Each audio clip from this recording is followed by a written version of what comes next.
YouTube. Eu vou te passar. Você vai entrar lá no YouTube para a gente ver se está tudo ok. E se tiver tudo ok, daí você muda o link para eles agora lá. Nosso evento vai começar... Olha lá, ó. Eu vou te passar. Olha lá. Você vai entrar lá no YouTube para a gente ver. Eu já tô projetando, eu já tô fazendo broadcast aqui, tá? Então, eu vou... Vai começar... Eu vou te mandar o link, Pedro, Cleiton. Eu já tô projetando. E eu preciso que você entre nesse link para a gente certificar para ver se tá tudo ok, tá? Ok. Eu vou te mandar o link, Pedro. Tá dando microfonia um pouquinho. Eu preciso que você entre nesse link pra gente... Você recebeu aí, né? Tudo ok, tá? Tô aqui, professora. Deixa eu mandar um link pro Davi também, só pra ele poder ver se tá tudo certinho. Um pouquinho. Microfonia um pouquinho. Você entre nesse link pra gente... Você recebeu aí. Não tá sendo grande.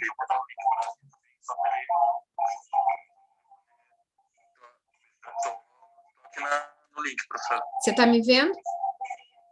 Não, só aparece Luciana Drima Dias. Calma, eu acabei de abrir a câmera, ele tem um delay. Sem problema. Você tá me vendo? Agora acho que você já deve estar começando a ver. Tá aparecendo. É, né? É que ele tem um delay entre o que eu tô falando aqui e quando passa para o YouTube. Ele dá um tempinho, né? De projeção. Você tá me vendo, então? Tá aparecendo. É, né? É que ele tem um delay entre o que eu tô falando aqui e quando passa... Tá ok, então? Dá um tempinho, bom, né? Eu tenho que manter esse link aberto. Você tá me vendo, então? Tá? Eu tenho que manter esse link aberto. Então, eu vou fechar a câmera e o áudio, porque senão isso vai ficar sendo projetado na internet. Mas eu preciso deixar a sala aberta do YouTube. Esse link, então, Cleiton, você tem que substituir... Você tem que substituir na página do Universitas. Mas eu preciso deixar a sala aberta do YouTube. Esse link, então, Cleiton... Ok, Cleiton? Ok, então. Tá? Então, beleza. Eu vou fechar tudo aqui, porque tá dando microfonia, tá um saco. É, mas você tá me vendo, né? Tá tudo ok. Sim, tá aparecendo. Tá tudo ok, tudo certinho. Perfeito, ok. Obrigada, Cleitão. Até. Beijo, tchau. Eu vou fechar tudo aqui.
Não tem pressa, mas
peraí.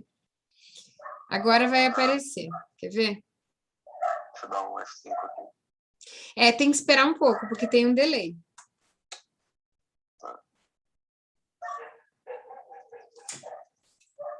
Peraí. Agora vai aparecer. Quer ver? Tem que esperar um pouco, porque tem um delay.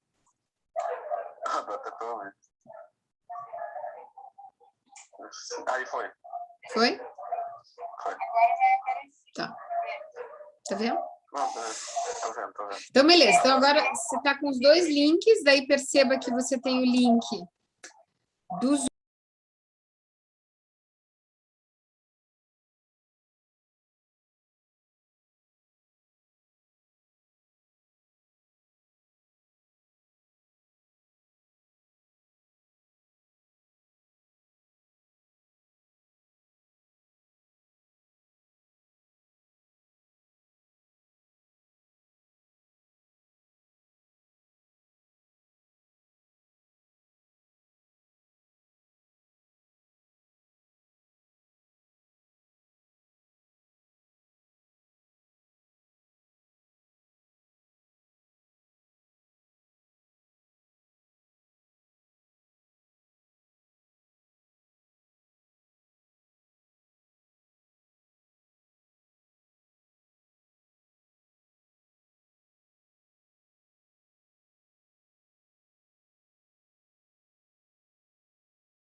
Bibi?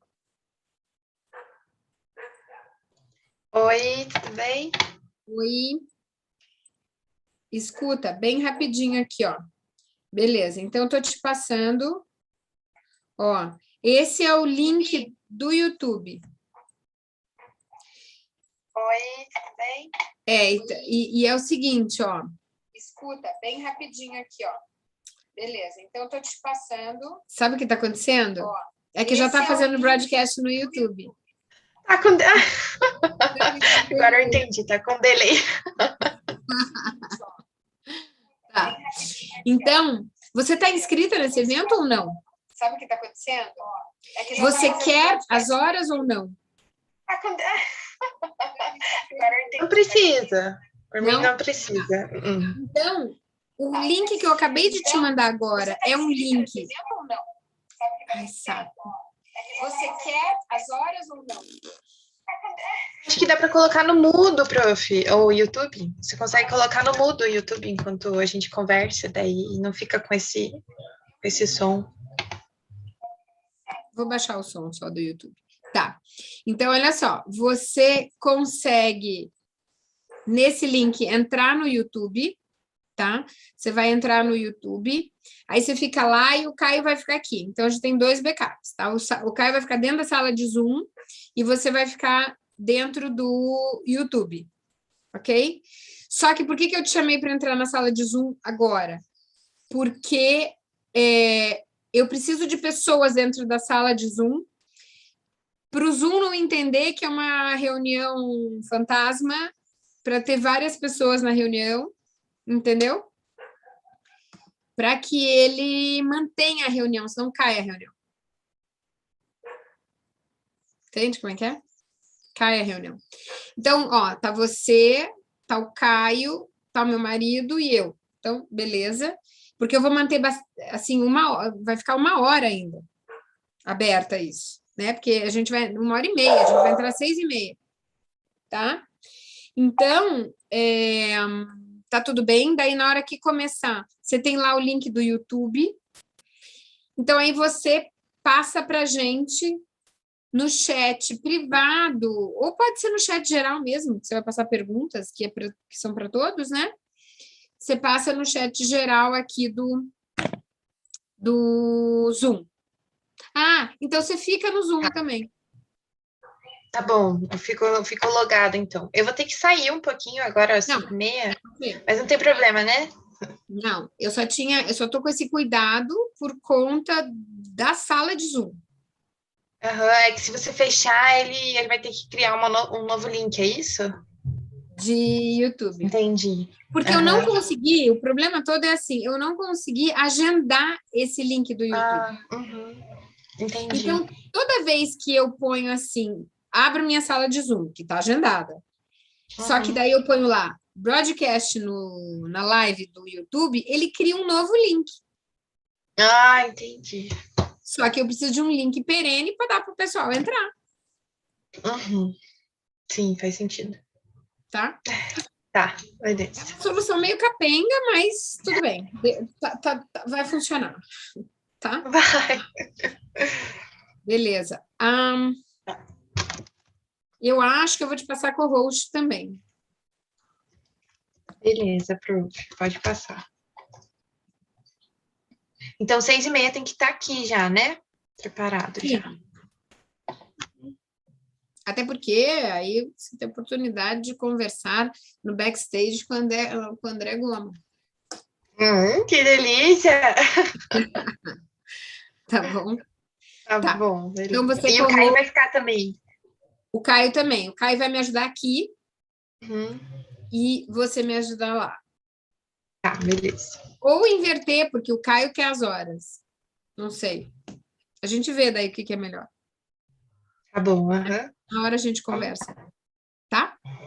Tá, beleza. Então eu só vou mutar aqui, fechar o vídeo e aí depois eu volto. Eu também vou me mutar e fechar o vídeo, porque já está fazendo broadcasting lá, tá? Tá bom. Beijo. Beleza, então. Tchau. Tchau.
Oiê, Olá, olá, olá. tudo bem? Tudo bom? Tudo bem, tudo bem. Deixa eu só falar para você que a gente está broadcasting no YouTube, tá? Ah, ok. Então, só para avisar. Mas na hora que o pessoal for entrando, eu vou avisando isso, de modo que a gente possa Beleza. só avisar, né? Você vai conseguir ficar até 7, né? Vou. Chato isso, né? Mas É. não foi possível. Só um pouquinho, só um pouquinho. Oi, eu vou entrar no evento agora, das 7 às 8h30. Então, por favor, não.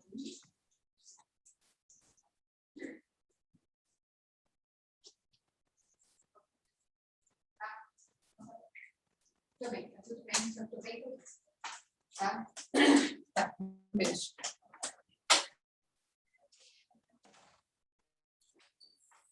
Amanhã, eu não posso falar agora, tá? Tchau. Eu só fui buscar o carregador aqui do celular. Deus o livre ficar sem celular agora.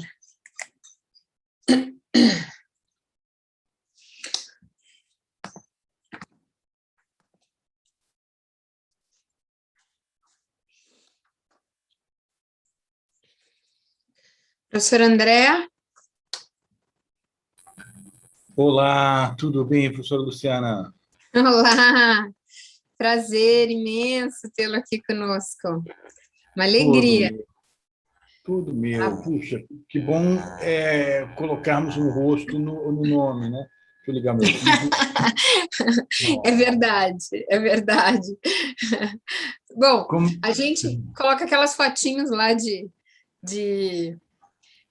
WhatsApp, mas é bom estar em movimento, né? Prazer enorme. Tudo meu. E obrigado pelo convite, viu, professora? Como estão as coisas? Obrigada. Tudo bem? Ainda estão remotos, eu estou presumindo, ou como é que está? Não necessariamente. A gente está num regime híbrido, que a gente chamou de high flex, o que significa, assim, a gente tem câmeras internas dentro da sala e elas projetam para os que estão online e eu fico ao vivo dando aula para os que estão presenciais, né? Então, esse é um sistema híbrido que eu quero crer que vem para ficar, que eu quero crer. Né? Eu gosto da ideia, viu? Eu também. Quero aproveitar. Pois não. Não, eu recebi 2 convites para esse ano e muito me surpreenderam. Vocês não, mas peraí, a palestra é presencial, né? Tipo, eu já te aceito, mas putz, agora tem que explicar para minha esposa que eu vou ficar quase 48 horas fora de casa e tal para dar uma palestra, que é um negócio que agora já sou irrazoável, né? Pois é, a gente desacostumou, né? Desacostumou de trânsito, desacostumou de pegar avião, essas coisas todas. Né? Se for para ir passear, tá ótimo, né? Agora para trabalhar é duro, né? Professor, quero aproveitar e apresentar também meu colega, o César Franco, que também é nosso professor lá na PUC, também é responsável, nós somos responsáveis pelas, vamos dizer, pelas políticas de soluções pacíficas, consensuais dentro da nossa escola, né? Eu, professor César, a professora Simone Malucelli, a professora Helena, então, nós que estruturamos essas políticas, né? Claro, juntamente com coordenação, enfim, mas nós temos aí esse papel, a gente tem a nossa equipe de competição, né, de mediação e negociação, nós temos também um grupo de estudos avançados, que produzimos daí produção científica para escoamento em revistas e obras coletivas.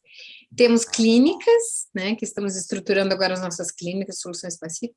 Os meninos criaram um podcast sobre mediação e negociação. Os meninos das competições, né?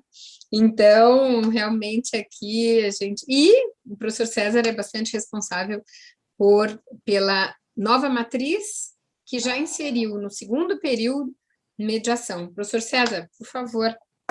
Sensacional, muito Legal. prazer. O professor André Goma, eu acho que dispensa apresentações, né? Sim.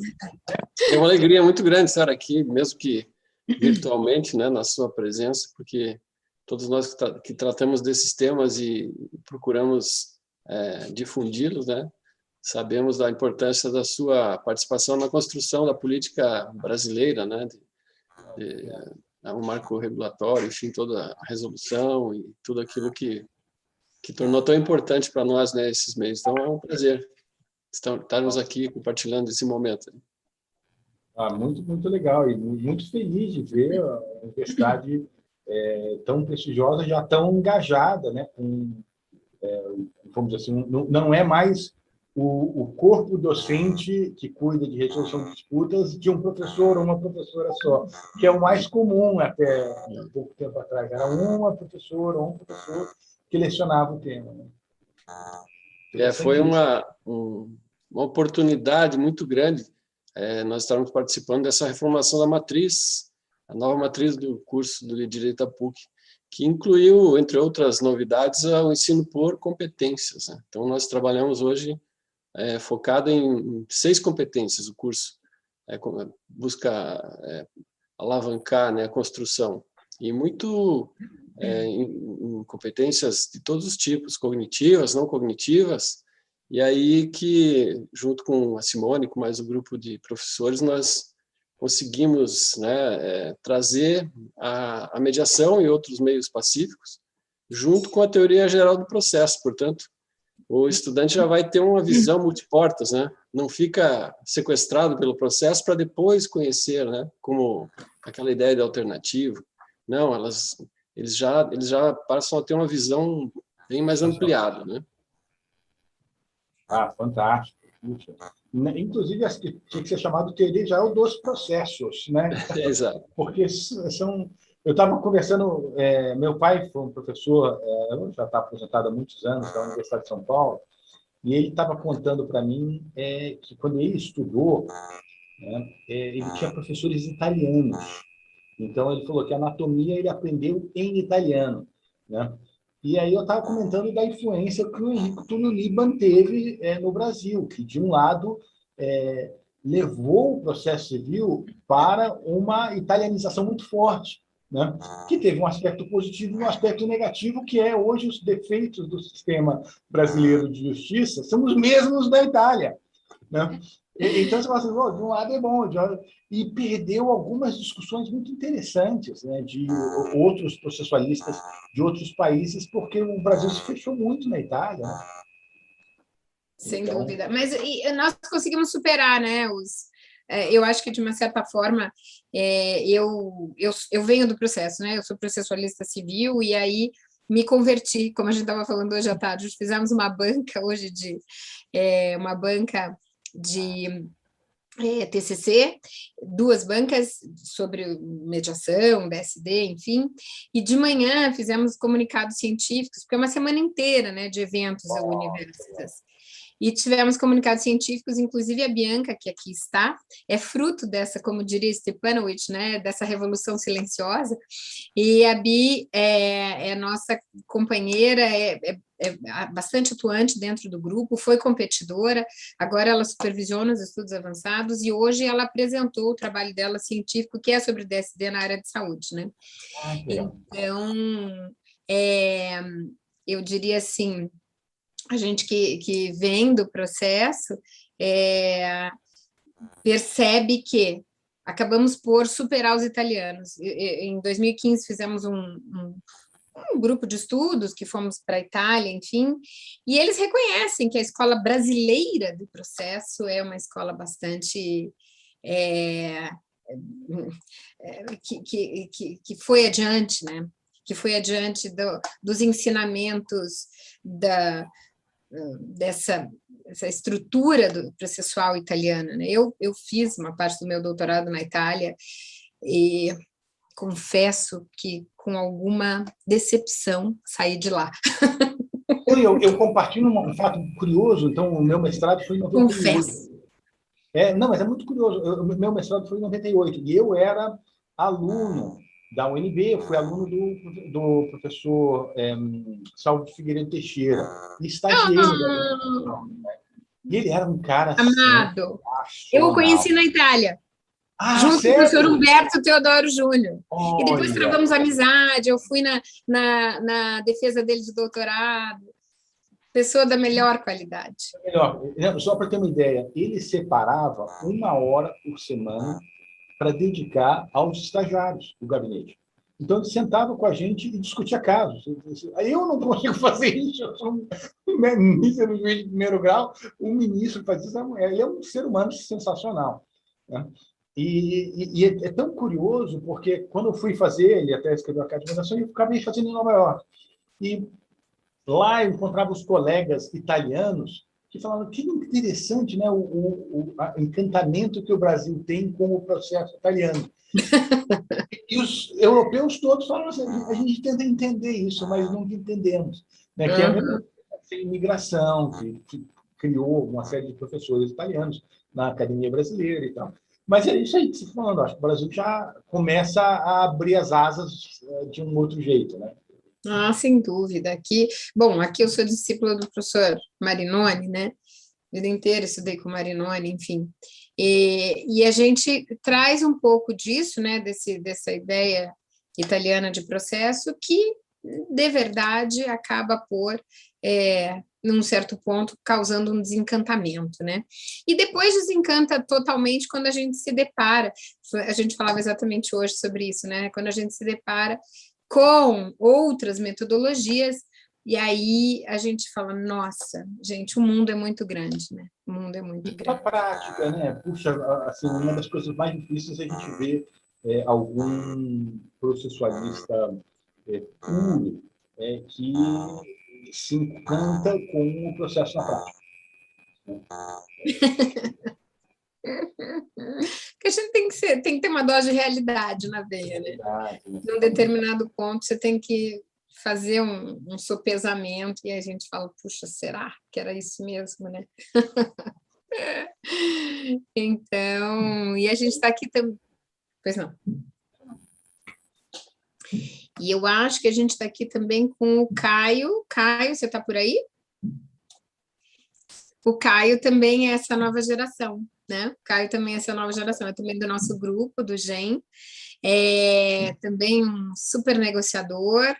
Agora mesmo no meeting ganhou o prêmio de melhor negociador, enfim, na etapa regional, na etapa nacional, né, Caio?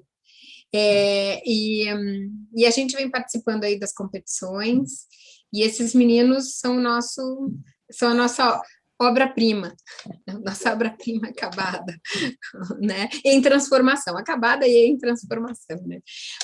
Por mais paradoxal que isso possa parecer. E eles hoje estão aqui para nos auxiliar, né? Um fica no YouTube, o outro fica aqui, e a gente vai estruturando esse nosso bate-papo de hoje. E me diga uma coisa, a professora Jéssica vai palestrar em inglês, eu estou presumindo. Eu sou professor na Universidade de Pepperdine, então eu estou acostumado a dar aula em português e em inglês, como preferirem. Talvez, do meu feeling, tá? Muito mais uma questão cultural, que ela talvez se sinta compelida a assistir a minha palestra e ficar até o final. Aí, nesse caso, ou teremos que ter uma tradução para ela, ou eu palestro em inglês. Eu estou à disposição como preferir. Tá?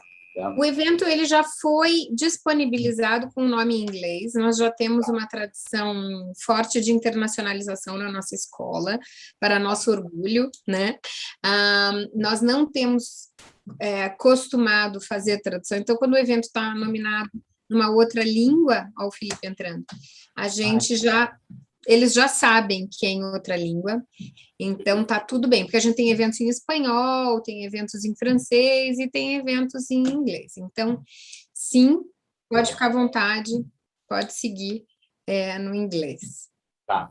Os meus slides ficaram em português e ficaram assim. Eu acho que, ficaram assim, sem problema, sem problema. Ok, sem problema. Porque a verdade é que, como eu tenho muitas citações de artigos norte-americanos, e não dá para traduzir de volta, eu teria que pesquisar e olhar como é que Não. está no original mesmo, e aí é muito trabalho, afinal. Eu diria até que a comunidade brasileira vai gostar, né? A gente está fazendo isso por conta da promoção da internacionalização e também por respeito à professora Jéssica, né? Mas os meninos vão gostar dos slides em português. Olha o Felipe. Eu acho que aí atende, Tudo bem? Os públicos. Olá, boa tarde. Oi, Fê, tudo bem? Tudo ótimo, bom, estão me ouvindo? Tarde. Ok. Sim. Ótimo, ótimo. Deixa eu ver aqui como é que eu fico melhor enquadrado. Aí. Vamos ver como é que fica mais bonito na foto. Então, o Felipe está nos ajudando a organizar o evento. Ah, a professora Jéssica. E ele que convidou o professor André. Obrigada, Felipe, por essa indicação. Imagina, eu que agradeço pela oportunidade, agradeço também ao André por ter aceitado o convite. Prazer. Oh, yeah. Professor, how are you? Nice to see you again. Great. How are you? Nice to see everybody. Hello, everyone. Yeah, welcome again at PUC PR. That now it's already your home because Professor Jessica has been working with us in other programs that we have, international programs like Law International Program with Professor Jennifer. So thank you for coming, and let me introduce you to our colleagues here.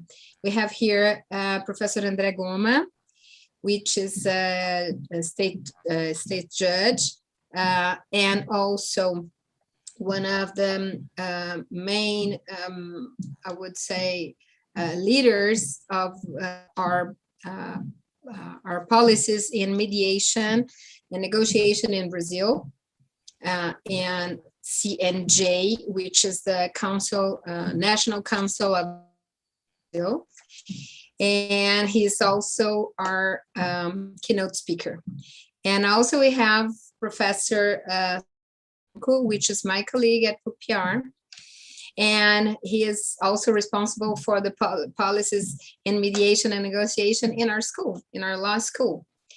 And we have also Professor Philippe Frank, which is responsible for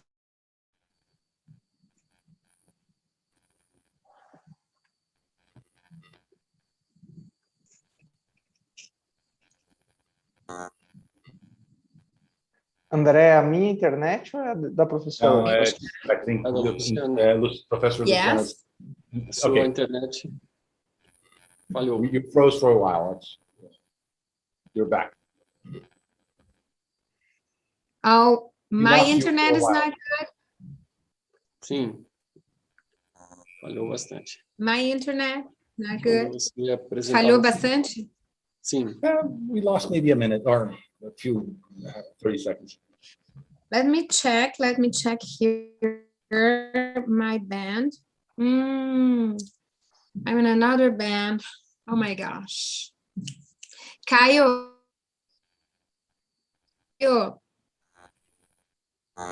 Wait.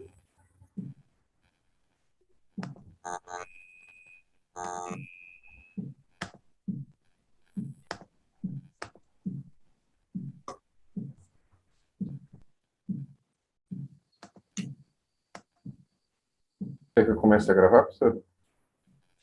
Yeah. No, sorry, I have changed my band because I was in another one. Okay. So yeah, now we are recording. Caio, could you please talk a little bit?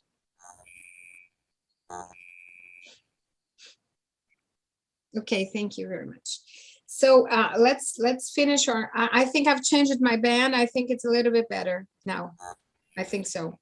Please be better. Caio, you are ready. Would you enable screen sharing? Okay, I will. Oh, now, Caio, you have to enable that. Make me please co-host, please. but now you can enable her. Do you know how to do that, Caio? Yes, just a second. Okay, but now I'm co-host and I can help. So I was just saying that we have here also Professor César Franco, and we have also Professor Felipe, which is a professor of contracts here, professor of our law school also. And we have two students. No, Bianca is not already a student. She's a former student, undergrad student. Yeah, that's it. Bianca and Caio, they are today they are supporting us, but they are members of our group of mediation negotiation. We have the pleasure also to have here Professor Jessica Rubin. She's from UConn, University of Connecticut, where I have been doing one visiting scholar, and I was totally well received by those special people, Professor Jessica and Professor Jennifer, and she kindly accepted this invitation. And she's also a professor in mediation clinics and negotiation. She has also a group of negotiation. So welcome, everybody. Yeah. And I would say that we are already being broadcast. Okay, we are already in YouTube. Okay, so people are already seeing us. And Caio, who is there in YouTube also? You both? Just you, Professor. I can see only you. You are already at the YouTube? We are okay? Yeah, it's working. Okay. So we have 4 minutes to start. Luciana, Okay. in what order would you like us to speak? And could you remind of the time? Okay, yes. I would say that, Professor André, if you don't mind, we would start with Professor Jessica. Also because she has to leave us, unfortunately, at 8:15, 15 minutes before. And then Professor André, and then we can open for debates. Okay? And Professor César, do you want also, he wants to say also that he cannot stay because he has classes tonight, negotiation classes, by the way. So he cannot stay with us, unfortunately. And he asked me to, okay, to say that. And, but 15, 20 minutes. Yes, I would say so. I would say so. If you want to go a little, if the issue is not already completed, the subject is not completed, please don't rush. It's your time, okay? So yeah, about 15, 20 minutes, and then Professor Andrea, and then we can open for debates. Okay. Felipe, do you know where Jordan is? No idea, but I can text him. Could you help us, please, with that? Professor Jordan is another professor of PUPR, and he's from civil procedure and also constitutional law. And he is our international agent of the school. Luciana, eu quero rapidamente aqui dizer da minha alegria de estar e da minha tristeza de não poder permanecer, porque eu não pude remanejar essas aulas.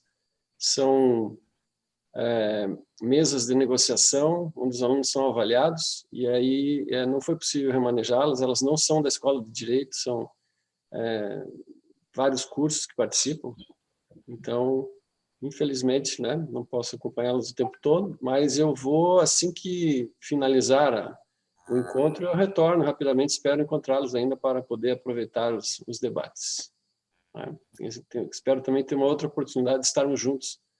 Doutor André, né, para aproveitar o seu conhecimento, deixar a nossa casa de portas abertas. Temos, né, inclusive, acho que a Luciana, talvez, na sequência, pudesse fazer o convite, o doutor André, para estar conosco nos nossos Gen Talks, que são aos sábados de manhã, nós falamos de temas de mediação.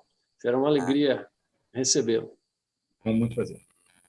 Então, me perdoem, né, eu tenho que me teletransportar para um outro ambiente para... Ok? Obrigado, um bom encontro e até uma outra oportunidade. Obrigada, César. Obrigada por ter vindo aqui nos acompanhar. Jordan is not answering the phone. Not answering. Okay, but that's okay. We can start. So I think we have to make the counter start. And Caio, please, when it's 7 o'clock, could you please start a recording? Okay. Okay. Hello, good evening. Good evening, all. Hello, good evening, all. We are here tonight, and it's a joy and an honor to be here with all those colleagues and all those professors who accepted our invitation to be here to work to bring us some knowledge and some experiences of those issues, those subjects that we are going to go through tonight. This is an event of Book PR Universitas, which is a platform. It's an event which takes place for this whole week. We have more than 100 events going on, and those events, they are part of our academic life. We work on a lot of subjects internationally and nationally, and this is one of our important events of this week, which is the art of lawyering. That in some way it's something a little bit unknown of our community, of our advocacy of our community.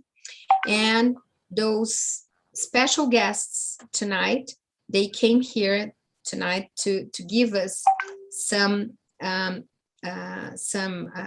expertise about those subjects. But before that, I want to introduce all the colleagues that are here. And we have here, so Professor Jessica Rubin, which is a professor from UConn. She is the director of UConn Law School's Legal Practice Program. And she teaches fundamental lawyering skills of interviewing, counseling, negotiation, legal research and writing, and contracts drafting. Professor Rubin also teaches animal law, a field in which she is a widely recognized expert. She is the director of UConn's Animal Law Clinic too.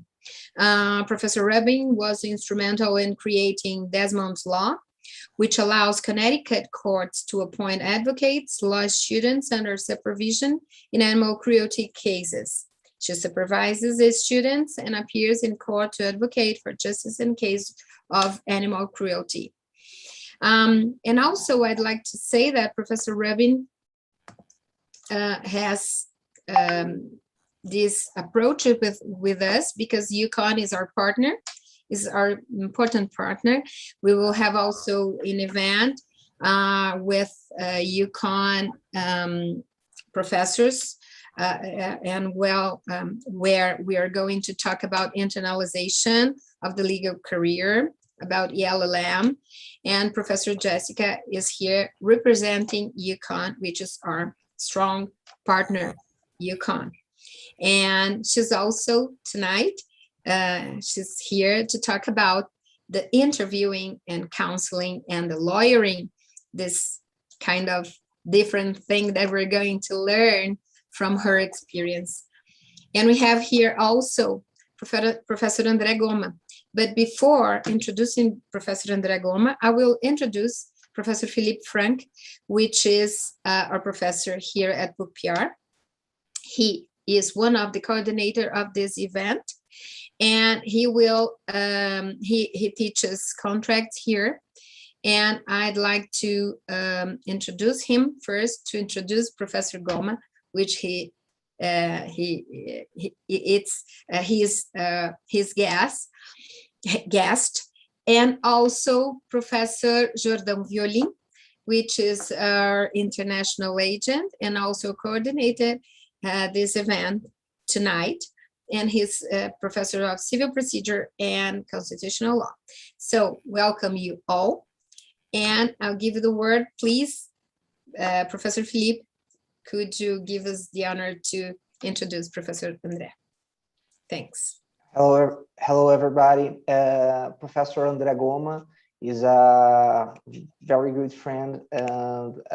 Thank you, André, for accepting this invitation. He's a public dispute system designer, and he's also a state court judge here in Brazil. He studied at Harvard, and he was also a senior research fellow there. Nowadays, he teaches at the University of Brasilia, and he's also a professor at the Pepperdine University, where he teaches negotiation and dispute system designer. So, Professor André Goma, thank you so much for accepting this invitation, and I'm very pleased to be here listening to you. Thank you for the invitation. It's a great honor. Amazing sharing screen with all you guys. With Jessica, very nice meeting you. We were almost neighbors, I should say. I used to live in Fairfield, Connecticut, which is quite close by, but this was 98, a few years ago, but still I love the state. I'm passionate about Connecticut, and it's just an honor to share screen with you. I'm really looking forward to having your thoughts on such interesting topics. Likewise, thank you. Felipe, thank you so much for this introduction. I think the most valuable part of that is the first phrase, which is, I'm a very good friend, and that's why I'm here. Thank you so much. It's really an honor to be here.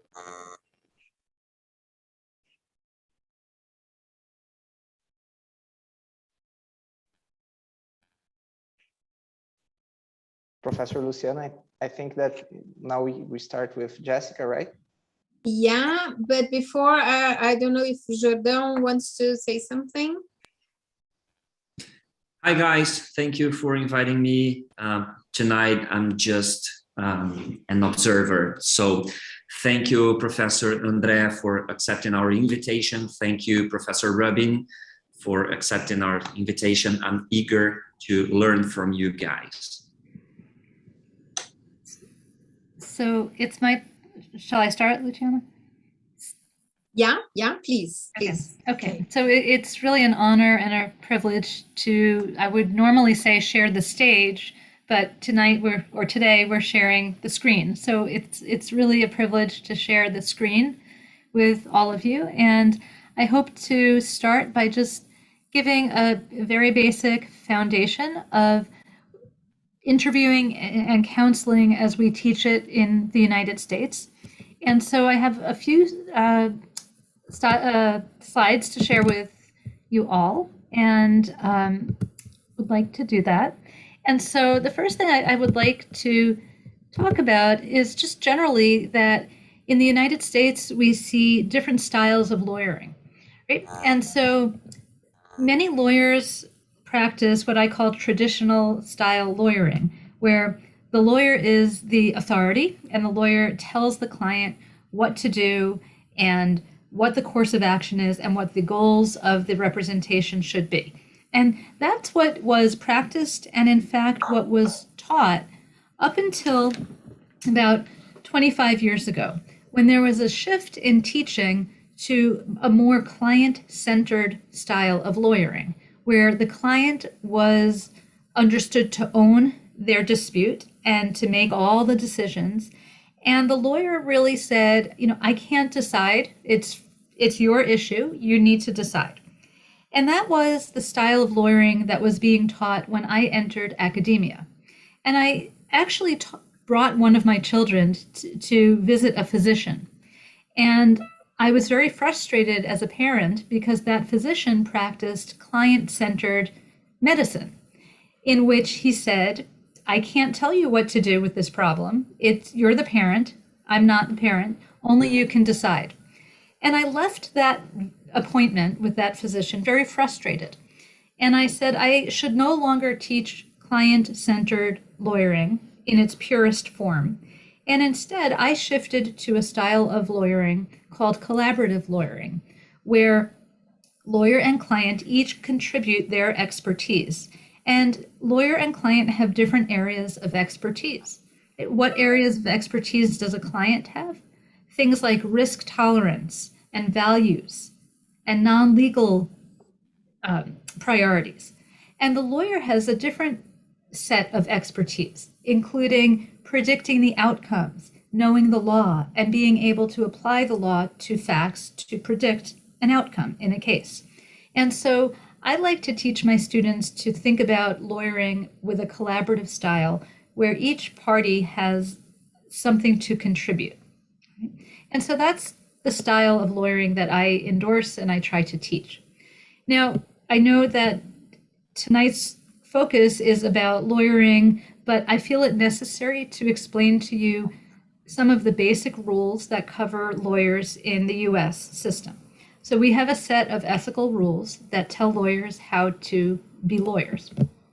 We have a rule that tells our lawyers that they need to be competent. It seems strange, but yes, there is a rule that says you must be competent. We also have a rule that tells lawyers they need to carefully define the scope of representation or what they've been hired to do. They may not represent a client for all the disputes, but only one particular dispute. And we need to clarify that in the retaining or hiring process. We also have a rule that requires lawyers to act with diligence and promptness. And this, interestingly, is one of the most commonly violated rules when lawyers don't respond to clients in a prompt way. We also have a rule that tells lawyers they must provide information to clients sufficient for clients to make a decision. We have a rule that tells lawyers their fees must be reasonable, but we don't say what reasonable is. We have a rule that is very important to the lawyer-client relationship that tells the lawyer they must hold all client information secret, with a very limited exception if the client threatens imminent physical serious harm to somebody else. And finally, we have an important rule that says the lawyer owes the highest duty of loyalty to their client, and they can't take on anything that would compromise that loyalty. So those are the most important ethical rules for lawyers. Now, at the start of the lawyer-client relationship is the interview. And we need to think about what the purpose of that first meeting is. And when I show you all of the things that need to be accomplished in an interview, you may be shocked and you may say, I can't do that, because look at all these things that are going on in the mind of the lawyer. Right? They need to make a contractual relationship, right, to be hired. They need to start thinking about what the client's problem is and what the client wants as an outcome. They need to gather facts. They need to somehow comfort the client without promising a certain result. They need to communicate that they are good at their job, right? So they get hired. So they need to show competence. They need to develop trust so that the client will share information. And they need to figure out where in a transaction they are coming in, right? Is it the very beginning and they need to plan the whole transaction? Or is it the very end and they just need to sign a contract? And finally, very important urgent information that always needs to be determined is Are there conflicts of interest? Has the lawyer represented an adversary in the past? Are there certain deadlines, a statute of limitations? And is there an emergency pressing on the client? Do they have a safe place to sleep that night? Do they have a source of food? So we always need to ask all of these questions, and we need to do it in a way that maintains a good relationship and good communication with the client. So there's a lot of work that the lawyer needs to do, but the lawyer needs to do it in a way that develops a good rapport with the client. So we need to think about general communication skills, developing that rapport, being genuine, trying to see things from the client's view, not using legal jargon, and speaking to the client evenly. So these are some general communication skills. Now, I always like to break down a meeting into an outline, some structure. And I'm going to briefly talk about all of these parts of an interview, but I think it's helpful if we see the interview as having these distinct phases. So before the interview, the lawyer should prepare. The lawyer should research the client, should Google their work. What does this client do? And start thinking about what legal issues might relate to the client's work. The lawyer should also think about issues of confidentiality and conflicts of interest. For example, is the client coming to you as the lawyer in their personal capacity as an individual, or in their capacity as a representative for a business? How are they coming, and who is joining them? We don't want somebody in the room who will breach that lawyer-client confidentiality. And in preparing, we also need to think about where it's best to meet. Right? I would suggest it's very hard to do a Zoom initial client meeting. Right? You want to have a good physical environment. When we start the meeting, we want to start the meeting gently with what we call ice breaking. Some small talk. I live in the northeast portion of the United States where the weather is terrible.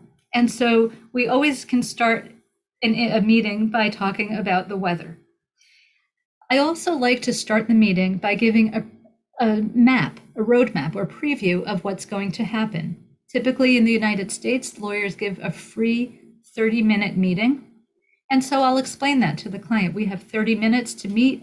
I'll listen to you and then I'll interrupt with questions. And also at the beginning of the meeting, it's important to explain the rules of confidentiality, that with limited exceptions, what the client tells you, you will keep secret. We then move on to the information gathering portion of the interview, where the lawyer should be wise about the questions that they use. It's good to start each topic with a broad, open question, like, tell me about your transaction. And then to follow with very narrow, pointed questions to get details. When we ask about information, it's important to ask about the facts and how the client knows those facts. Did you see it? Did you hear it? Were you told it? If you saw it, how far away were you? Were you wearing your eyeglasses? Right? So always establish how the client knows. Always ask for documents, and always ask what their adversary might say, might argue. Your client is the one who knows best what their other side will say. Sometimes it's helpful to use timeline questioning with a client to get a good understanding of a sequence of events. Within the interview, the lawyer should also start thinking about possible legal theories and ask about the facts that will help answer and apply those theories. The lawyer should also begin thinking about some kind of strategy, what they're going to do next. Throughout the interview, these are some techniques that will help establish good rapport with the client. You want your body language to be interested and not judgmental. Right? So you should not cross your arms in front, but instead lean forward. Your facial expression should be interested, not shocked, despite what you hear. You should take notes, but you should not be married to your computer. You should respond. I call it mirroring. You should put some of what you just heard from your client into your next question. So the doctor said the surgery went poorly. What do you remember next?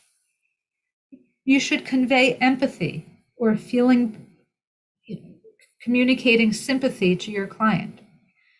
Silence is also a very effective rapport technique. If you're quiet, your client will most likely speak.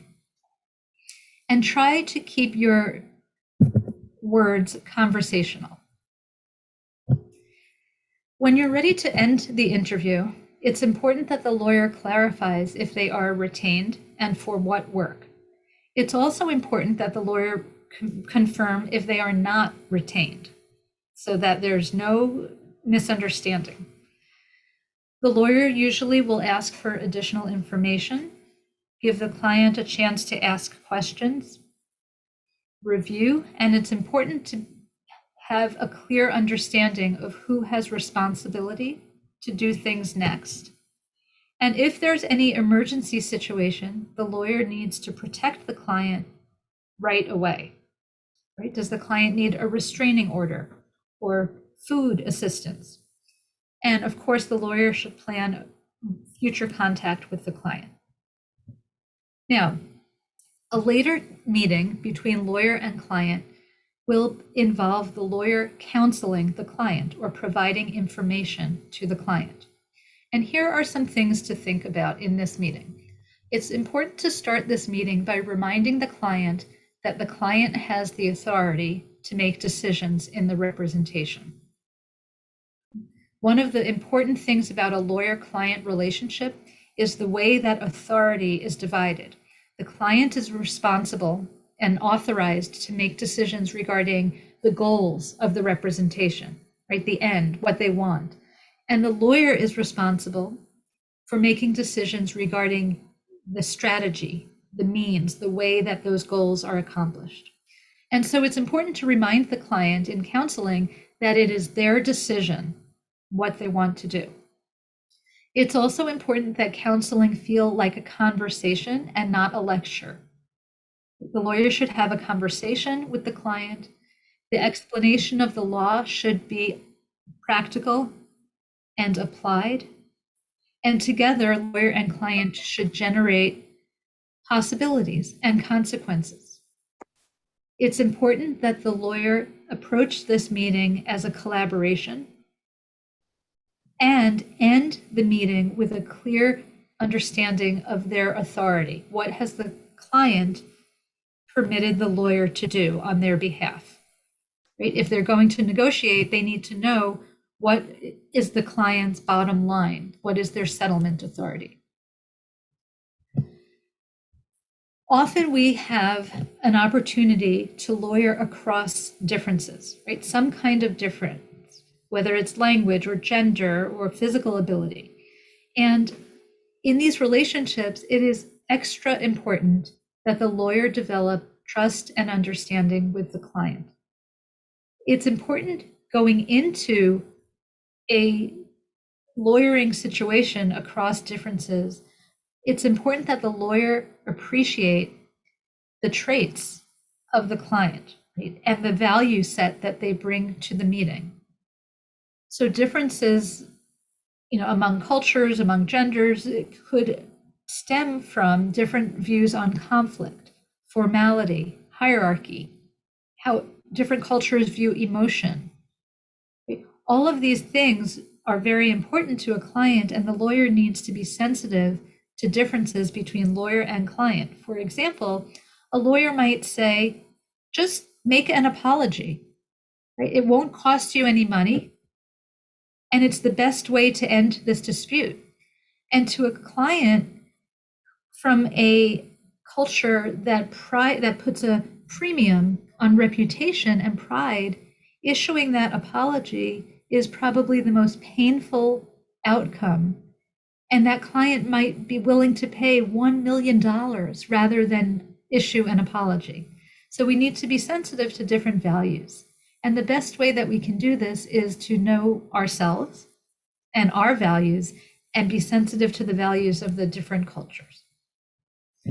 Finally, a final point I want to discuss is challenging clients. Right? Everything I've talked about now is wonderful when your client is cooperative and easy, but that's not always the case. In practice, I have had experiences with each kind of client on this slide and could offer a few suggestions about how to approach them. The reluctant client. When you have a client who is unwilling to talk, rather than starting with big, open, broad questions, it's easier for the client if you start the interview with very narrow questions. Right? Tell me the date that this happened. Tell me what happened next. Is easier for a reluctant client to answer than tell me everything that happened. Right? That puts a big responsibility on a reluctant client. The opposite might be the rambling client, where you're thinking, I can't finish this interview in 30 minutes. And for those kind of clients, it's very important to have an outline, sometimes a written outline. And sometimes you show it to the client to say, I need you to come back to this point. Come back, come back. So you really need to take control when you have a rambling client. When you have a hostile or angry client, it's very good to incorporate breaks in your meeting, but also name what you observe and feel is going on, and ask the client some why questions. Why are you feeling this way?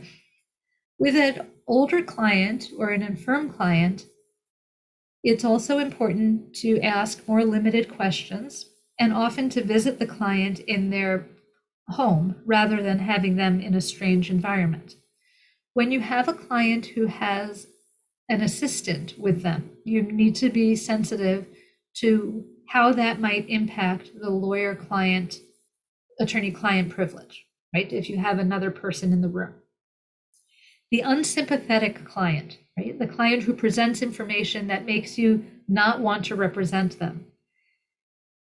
You need to find a way to cultivate and develop some empathy for that client. And if you can't do your job well, right? So whether it's believing in the process or believing in your client as a victim of circumstances, you need to find a way to sympathize with your client. And finally, the dishonest client. When you suspect a client is not being honest with you, it's effective to frame your questions as the need for proving information for a third party. Like, I believe you, but we need to convince the court that this happened. So please give me evidence, right? Or the other side is going to argue that you did not pay. Can you show me your transaction receipt, right? So I can convince them. So don't make it that you're doubting your client, but tell them you need the information to convince somebody else. So those are some strategies that I could suggest to you. And I hope that's a helpful introduction to lawyer-client interviewing and counseling. Okay, thank you very much for your knowledge and your experience. And we're going to move on debates later. But first of all, I would say that we have not really a culture of working on or studying on how to interview and how to counsel. That's why we are asking for your experience, because I think we have to learn a little bit more about that. Not just because we have a different culture, but because we have some strategies that are very important for our advocacy also.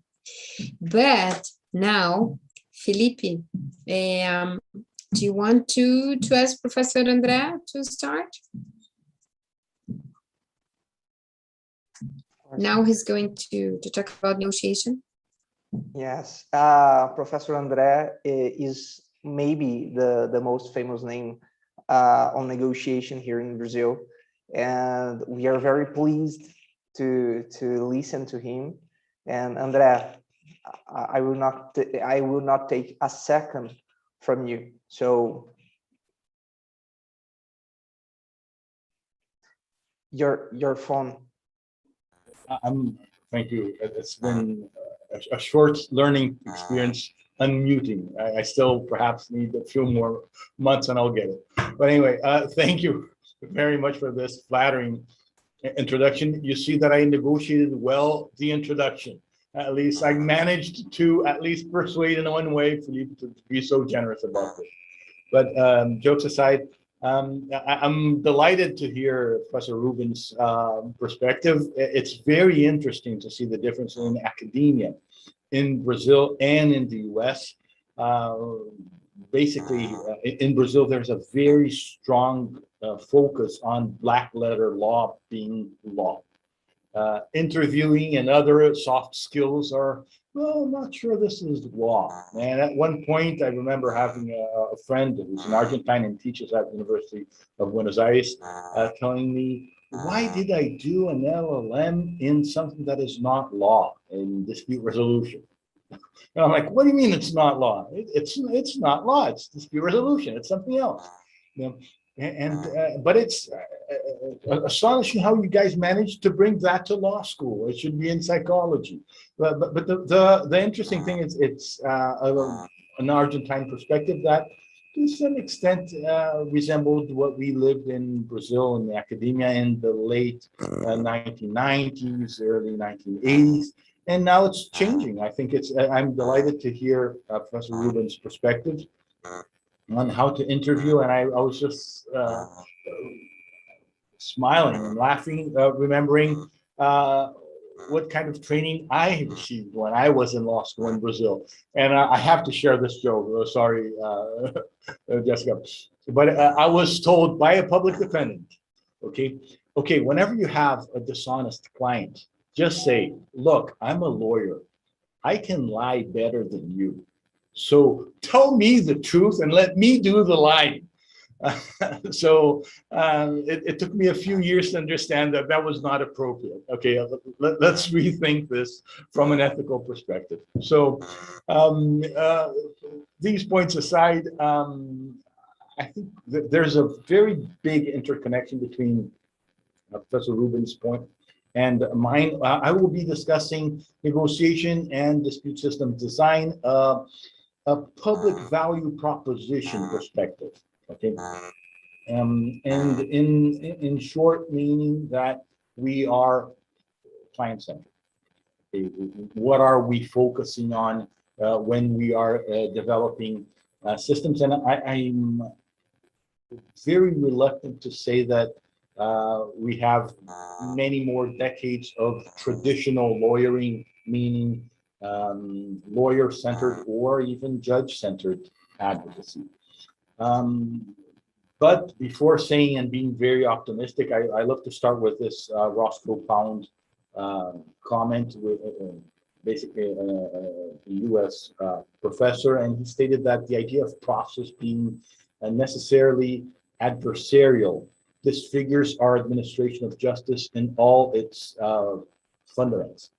And our administration of justice is not decadent. It's only behind its time. Okay, and he said that in early 1900s, 1906.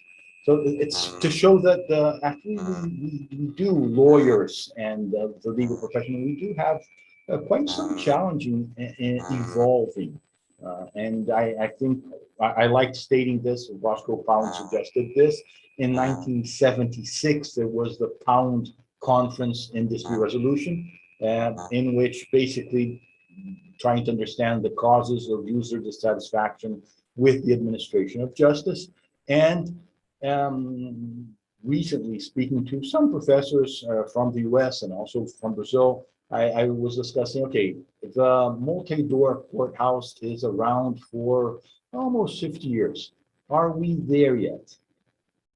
Can you say, I would love to talk, Jessica, can you say that Connecticut has a multi-door courthouse in its full perspective, or is it mainly adversarial with some loop backs on dispute resolution? What is the main process?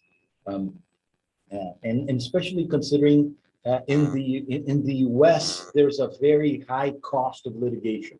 In Brazil, there's a very low cost of litigation, or at least apparently low cost. Our costs are more in a resource that we all have in much more scarce manner than we do have money, which is time. Our processes just cost more time than they do money, but if that is a more valuable resource, I would advocate. Anyway, so in Brazil, we have a figure which is very interesting from the 1988 Constitution to today. We had an increase in 40,000% in the number of cases litigated in our judiciary. Why? Basically because after this 1970s movement and thinking of a new judiciary, we start thinking we have to open our doors to the general population. And then we did an increase in 40,000%. After that, we started noticing that, okay, people need to get into courthouses, but they also need to leave courthouses. There were some cases that were pending for astonishing 125 years. A case was in court for 125 years, and this was just recently decided by the Brazilian Supreme Court.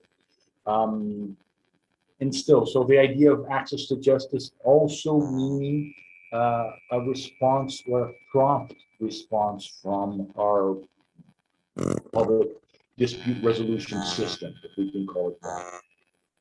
And finally, we have very often cases, not only in Brazil, but also in the US, in which people go to court, they leave court after maybe a few years or a few months, and they're fully dissatisfied. It's a Kramer versus Kramer situation in the 1970s, or I love giving the example of the Alexander case here in Brazil, and I'll very briefly summarize it to Professor Rubin, which is a case of damages for parental abandonment, okay, in which a young man, a 20-something old man, sued his own father because he paid child support, but was not affectionate.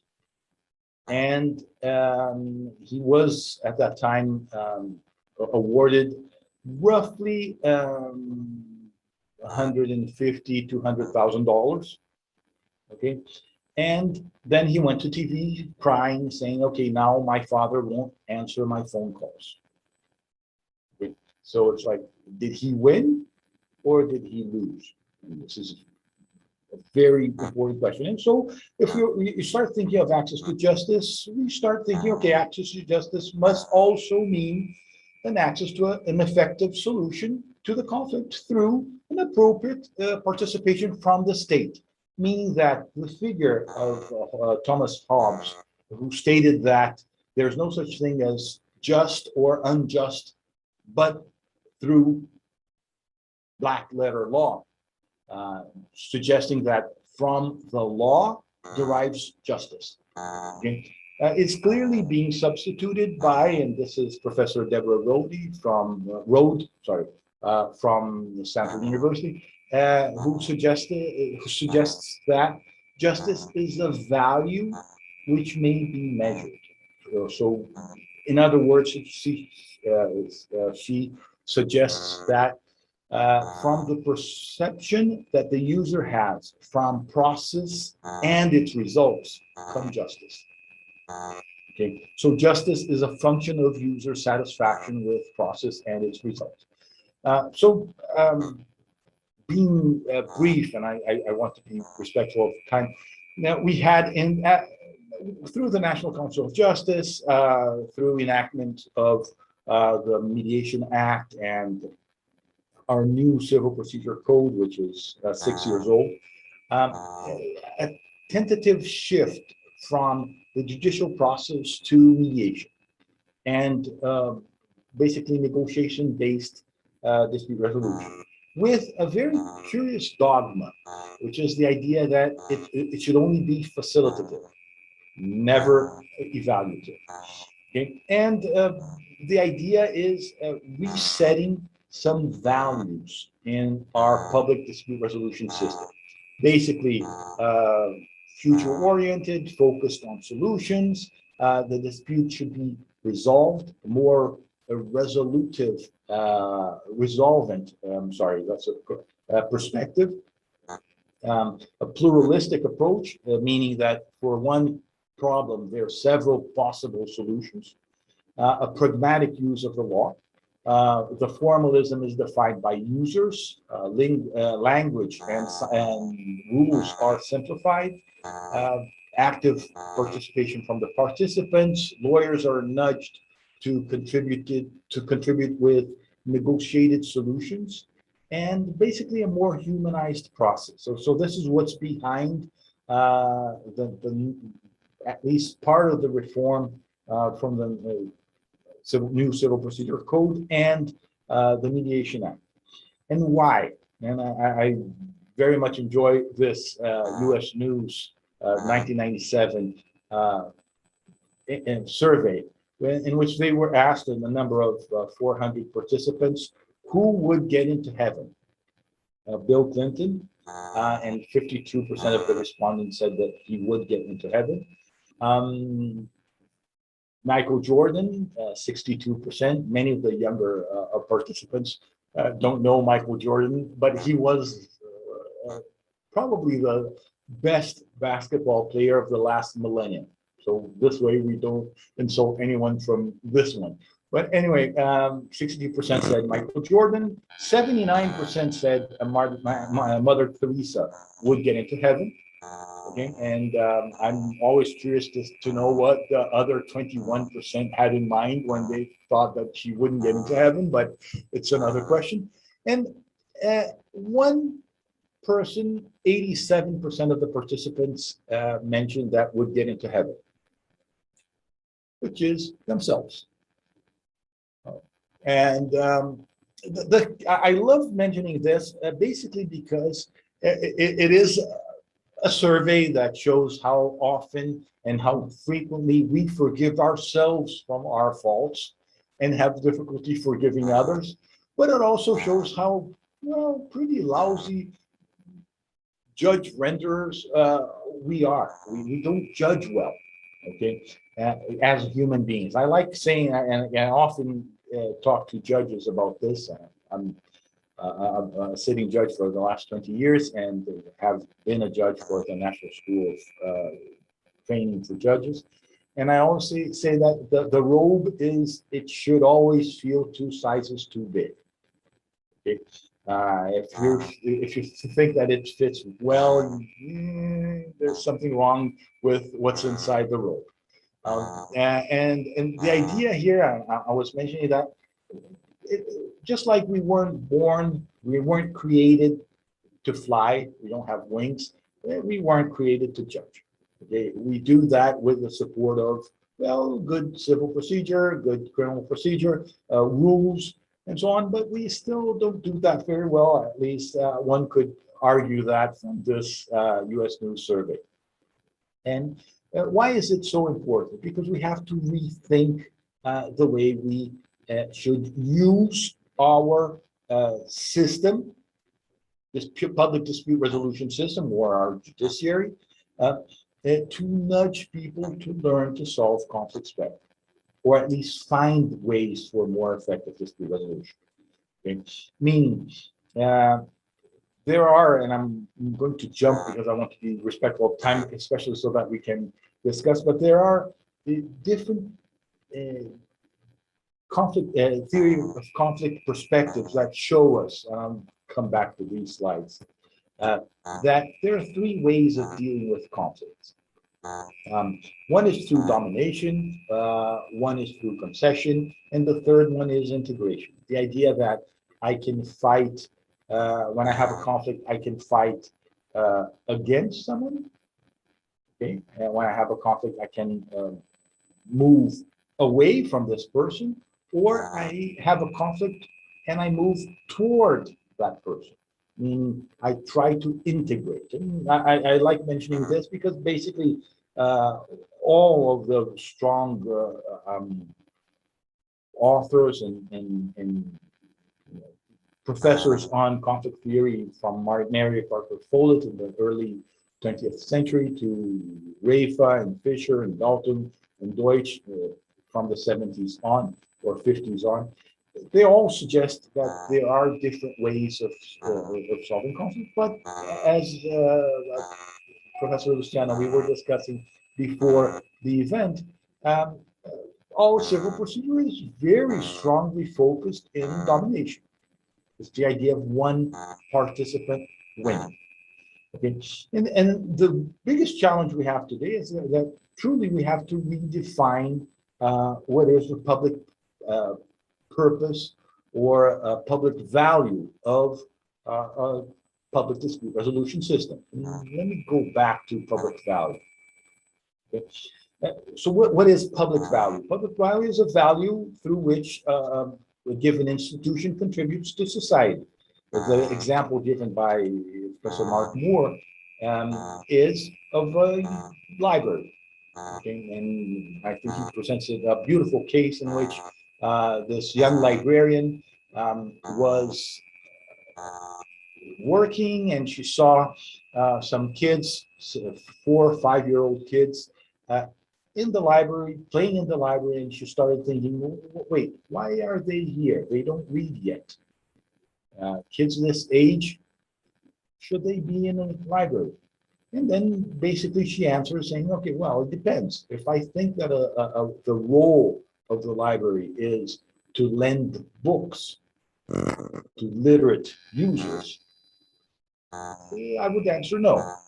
But if I start thinking, what is the value that a given society gains from an institution important as a library lending books compared to the value that an institution such as a library generates when it starts rethinking itself as an institution to make people fall in love with learning or with reading, if we want to be less broad, more restrict here. So the idea here is exactly showing that, okay, we can interpret libraries in very distinct manners. And if I see that there's a much bigger public value in educating people through a library to be passionate about knowledge, probably I'll have a better society. There's more gain generated to society as a whole if we actually use this institution for this purpose. And the same thing happens with judiciary and the value of a system of justice. And naturally, we have libraries that do not, that still serve as basically lending books and serve as a venue for lending books. I would give an example, most likely the Library of Congress in the US, or many other university-based libraries normally tend to lend books and be a venue where students can cram for exams and study peacefully and so on. So even these institutions find other values to contribute to society. But going back to the public dispute resolution system, are we using appropriately courts for what they best generate value? So one could say, yes, courts should render decisions and we should distribute decisions through courts. That is the purpose of courts. Okay, that's perfectly fine. And there's a lot of value for that. Okay, but the one question is, shouldn't courts be doing more? Couldn't we render more value to the general population by perhaps educating users to better solve their conflicts? And many people would say, okay, that's beautiful and so theoretical that it will likely never happen. Okay, but actually, if we start thinking of what exists not only in Brazil, but actually it was inspired by practices from Canada, New Zealand, US, which is parenting classes for divorcees, in which, okay, we notice, at least giving the figures for Brazil, we know that in Brazil, for every 100 cases of adversarial litigations that are sent to our parent education classes, 90% of them turn into amicable divorces, only through a 4-hour basically workshop.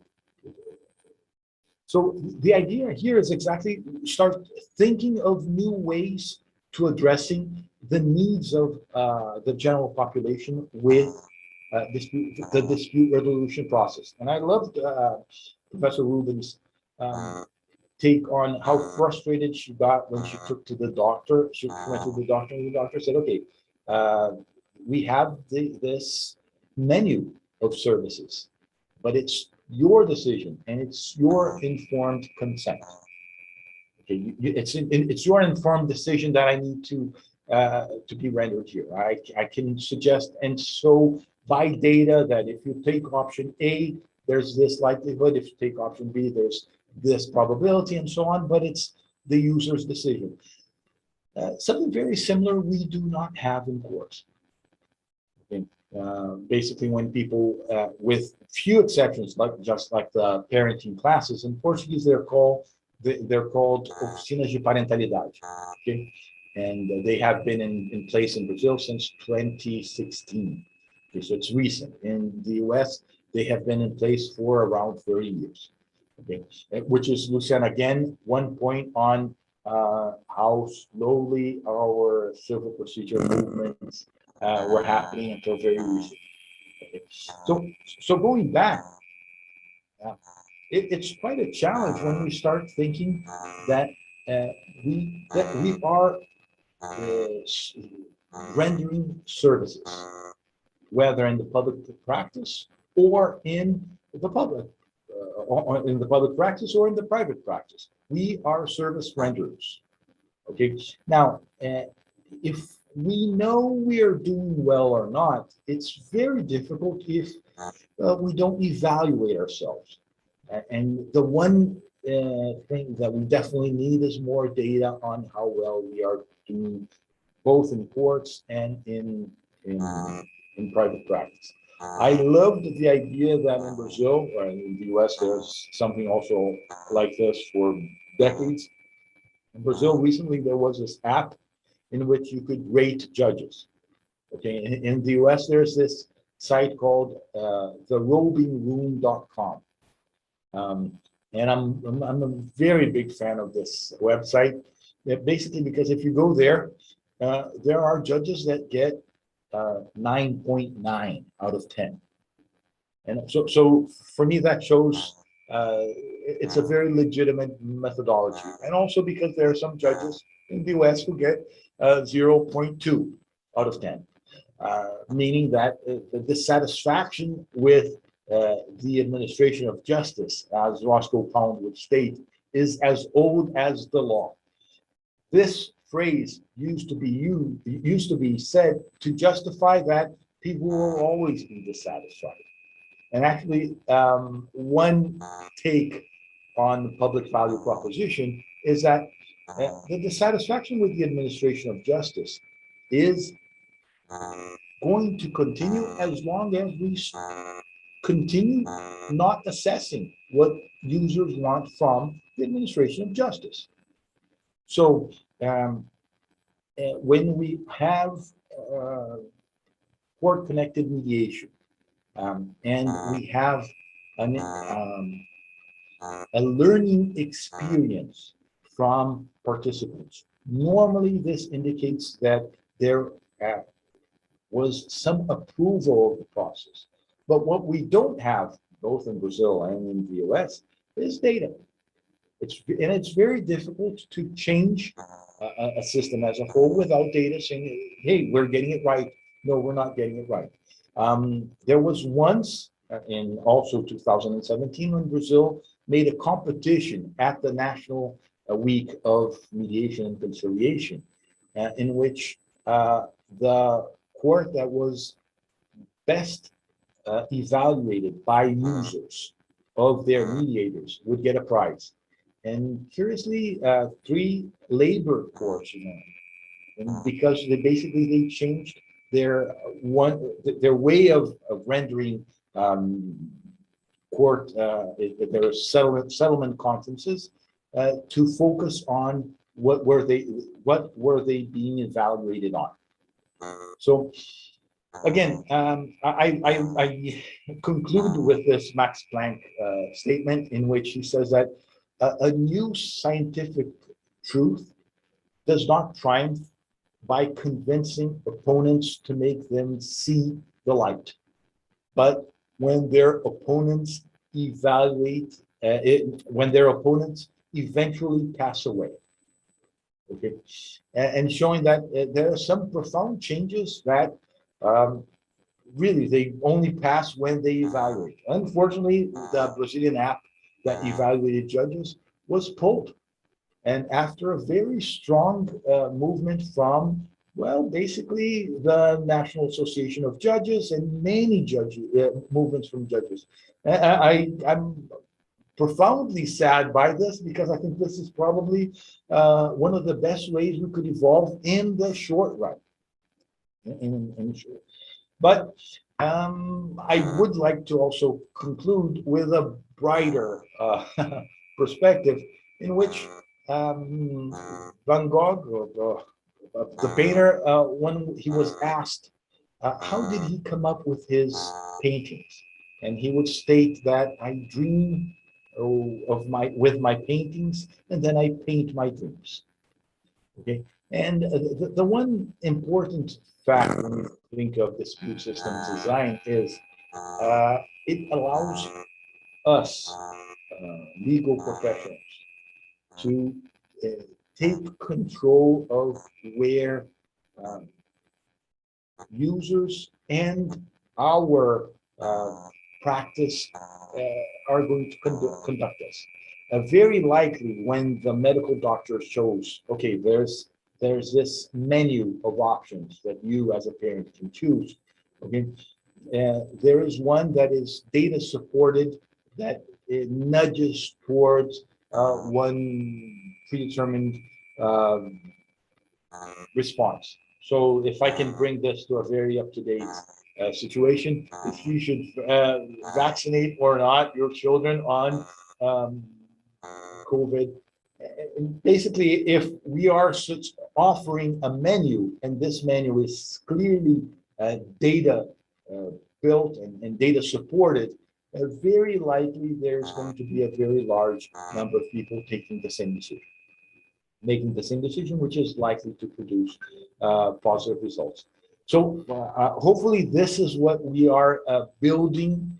I like to think for perhaps the next generation. One common question that I have when I speak to more senior professors, and I can state Carol Liebman from Columbia University, who recently retired and was my LLM mentor, asking her when she started working with mediation, did she imagine that by the time she retired, we were in this current state that we are today?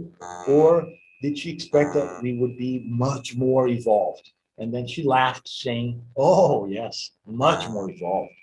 All of us from the 1980s, 1970s, when we started seeing mediation, we thought the year 2000 would be already completely different. And so the changes are very slowly moving, and I'm very hopeful that they are moving at a faster rate. I like comparing to the rate that our processors, microprocessors, are increasing in speed with what I would hope which is called the Moore's Law, which what I would hope happens with dispute resolution and court administration. And so I end with this hopeful note. And again, I thank you very much for the delightful invitation. Great honor to share this screen with Professor Rubin, and very good friends that I have not been able to meet physically, but at least on screen, and delightful being here. Thank you so much. Thank you very much, Professor. Thank you very much. It's always a pleasure to hear you, to hear from you, your thoughts, and to understand a little bit more about the system of justice. Where is the field that you are?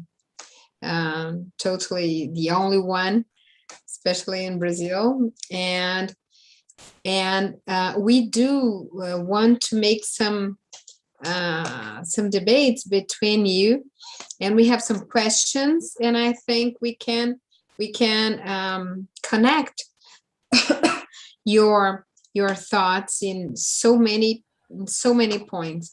But first of all, I'd like to, there's a question which I think there's something to do with this thoughts of system of justice, and to be trustful in this system, and to be trustful as a lawyer, because we have here a question.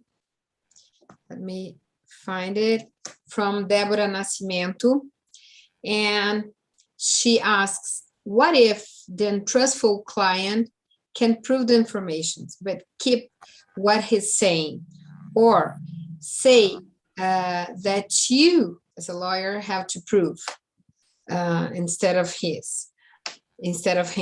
So the situation is about trust in this relationship. And okay, Professor Rubin or Professor André, please. I would suggest that, you know, a lawyer try 2 or 3 times to press the client using external reasons.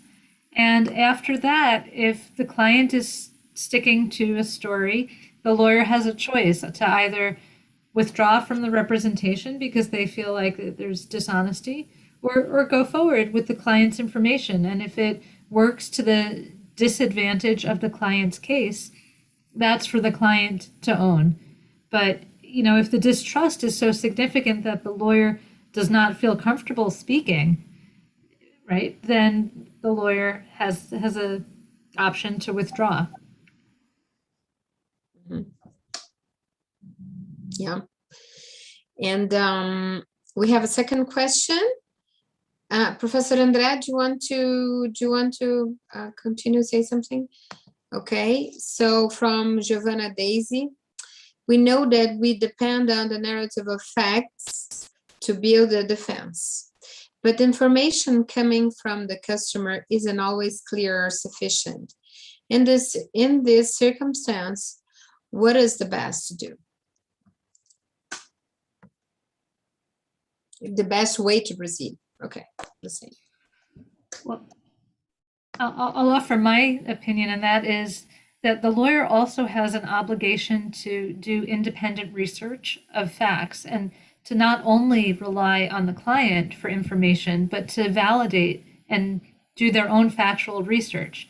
And so this relates also to the prior question, and that is the lawyer can research everything. And if they find conflicting information, to bring it to the client, and maybe the client can explain that. But I think that in constructing the facts, there will always be differences based on perception. And so the client gives you one perception of the facts, but you may find others depending on speaking to other people. So I tell people to do broad research. All right. I would say I couldn't agree more, and I would also mention from the dispute resolution perspective, the idea of building with the client a decision tree. If you are able to prove this, to build supporting evidence in this sense, this is the likely result. If you're not able, and so on, which is again the menu that this new professional is now offering. So it's not, I will be responsible to show the evidence and to build. It's actually saying, okay, this is what we have, and I'm helping you decide. Very similar to Professor Rubin's medical doctor. It's okay, let's build this. And through this sound methodology, I very much enjoy the idea of a decision tree because you have a percentage in which is the estimate of lawyers. Okay, and I would share, and I love this story. It happened to me. I was leading a settlement conference, and all of a sudden there was this one party who was a French citizen, and on the other side was the president of my court. And I said, okay, I don't want to conduct this settlement conference here, and people are not going to believe on my credibility as an impartial facilitator. And then I just asked them, okay, before we start, please write down the probability of success that you esteem for this case. And again, Jessica, this is a very different and cultural component in Brazil. And when the numbers came in, and it was confidential, so I just added the numbers, and they added to 192%. So I said, okay, great. We have lawyers who are passionate about their client's case, but also they clearly indicate that they need an external help, having a neutral evaluation. So sometimes to do this decision tree only by the lawyer is a bit risky. Having a third party assisting with this evaluation might help. And in this concrete case, 2 weeks later, they already came back with a settlement because they didn't want to hear from the judge what is the probability of success. They wanted to hear from an impartial third party. It was a professor from Federal University of Bahia or something of that sort. Professor Luciano, if you the don't idea mind, yeah. I'm sorry. No, I would make another question. I thought that, I'm sorry. You can finish, André. No, I was done. I was rambling already. I'm the rambling kind. Okay, so if you don't mind, Professor Luciano, I would like to make a question for both of them. Of course not. We are all debating. We are, please. Okay, so very comfortable. Okay. Building up on your thoughts, I thought that it's very important to know how to practice law and to negotiate as well. But something that I think is that we are not ready to do such a thing when we finish the law school. So I would like to ask, how important is to learn a skill like that, to be a lawyer, and how to deal with a client, and regarding that, how to negotiate, and what we as professors can do in order to teach such a thing to our students. I think I'm sorry. I'm so sorry, because there's someone who made a question very similar. I just want to add, and then you can answer everything together. Sorry about interrupting you, but first of all, this person that I don't know the first name, but the surname is Vorbeck. First of all, he said, I'd like to say that Professor Jessica's lecture was very eye-opening regarding how to act before a potential client. especially because it is not something we talk about that much here in Brazil. And then he asks, or her asks, a question which has to do with yours, Felipe, because this person asks, when we're dealing with a client, what would be the good way of bringing money into the talk, since it's such a delicate matter? So it has to do with to negotiate even those delicate matters like revenues and fees and everything. Okay, so please, Professor, go ahead. So I would say to the first question, it's very important to learn how to do these things before there's an actual client at risk. So it's important to teach them in a law school setting so that students can learn the skills and have some feedback from faculty. The way that we teach them often in the United States is through simulations, where we have little problems that the students practice and they get some instruction and feedback before there's a real client.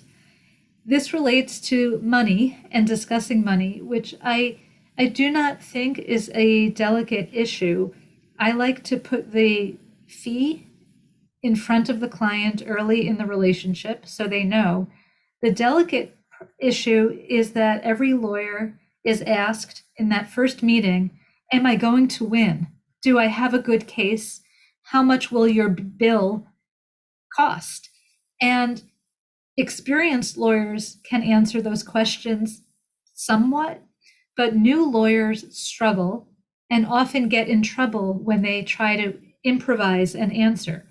And so I think that is the delicate issue, is to say to a client, is to offer something to a client that gives them comfort and makes them feel like they've unloaded their stress and problem onto the lawyer without going so far that the lawyer promises an outcome. So to offer some early strategy, like, here's what I'm going to do, and I'll respond to you in a week, and my time will not exceed whatever. So you're not making a promise to the client, but you are hopefully relieving some of their anxiety.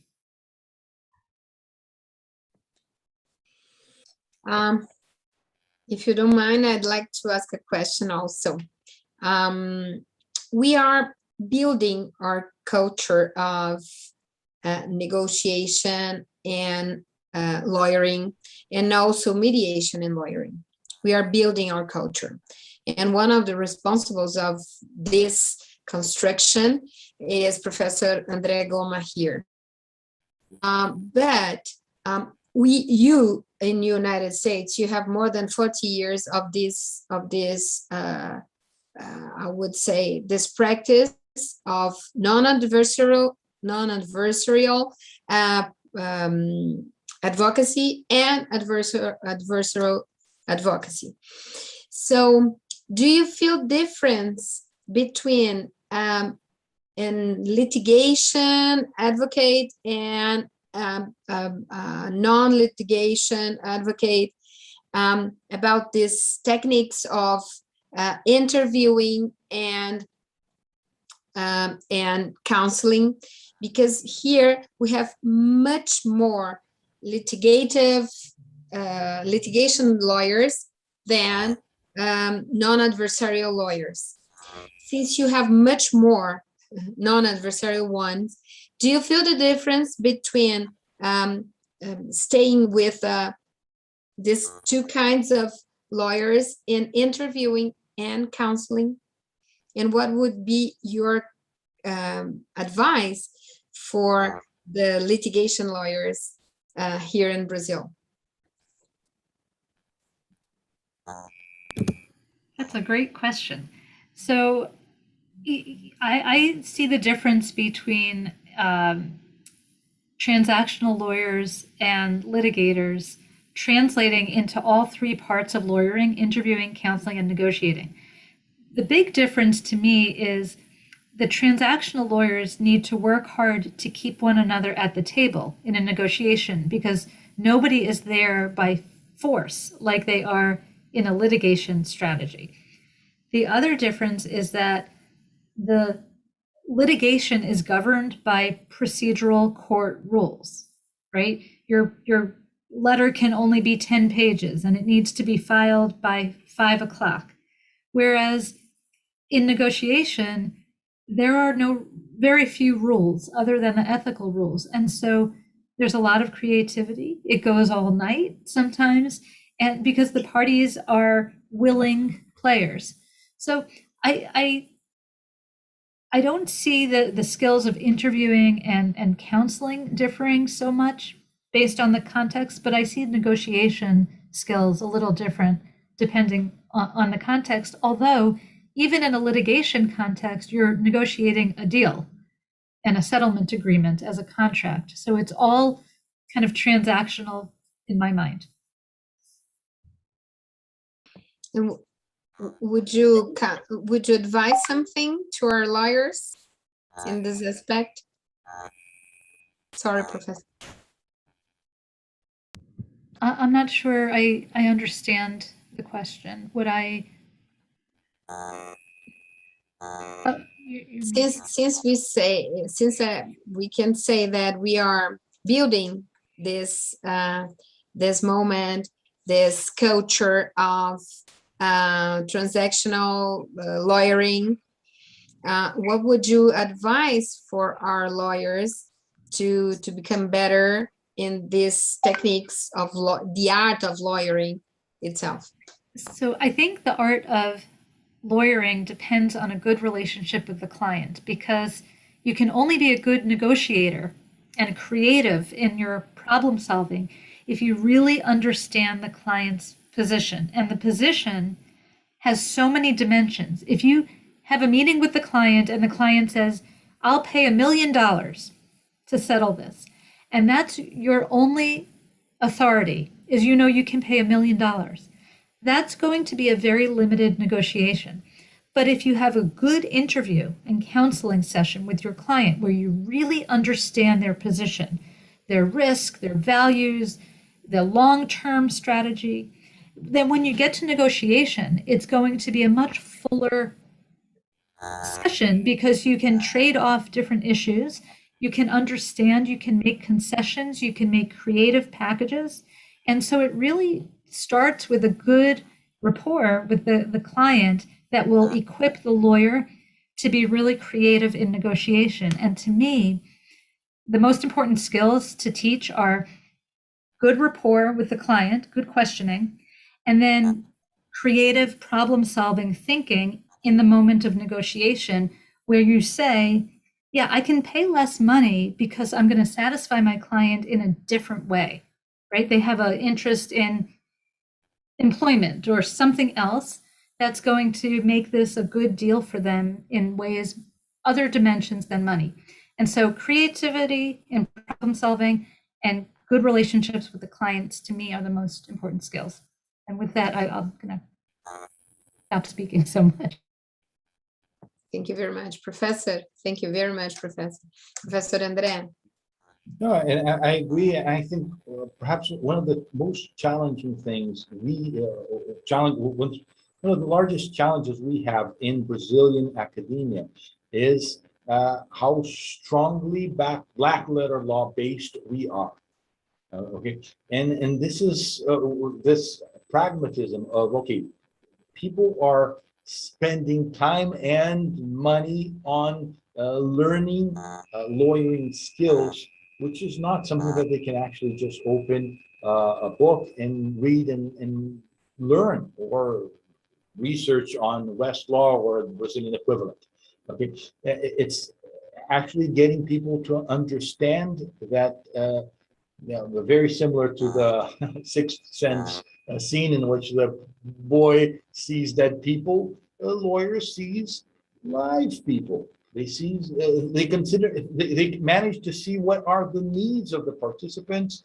They ask appropriate questions in a way that the participants will understand that their feelings are actually representative of legitimate interests that they have that have not found a venue to be solved.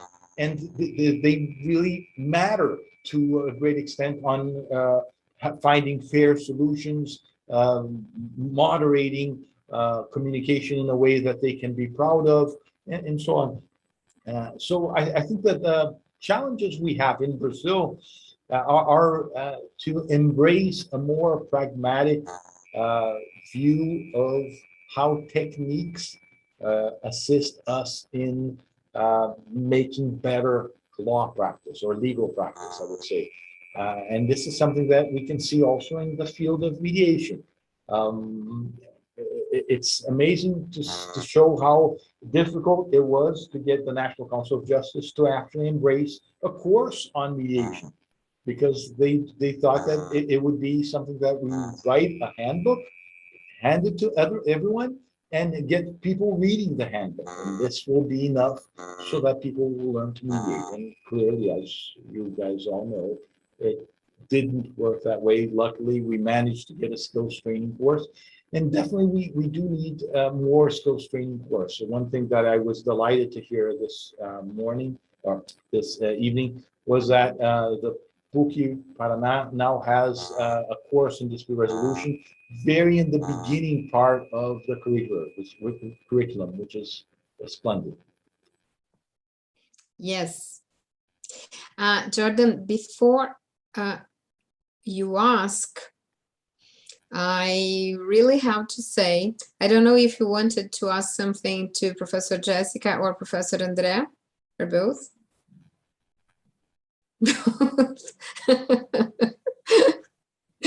So it's my mission to say that that's okay. Okay. So please, Professor Jordan, go on. So thank you, Lou. I'd like to thank our speakers. It's an honor to hear from you. I learned a lot tonight, and I have two very, very short questions for both of you. So for Professor Rubin first, you taught us how to deal with a rambling client and a trustful client, an angry client, but what about a swinging, indecisive client? How can you deal with an indecisive client? And if you allow me, I'd like to ask Professor André Goma, what would be the very first step to start a negotiation? Would it be calculating how much money I want? Is it calculating risks? How would you start a negotiation?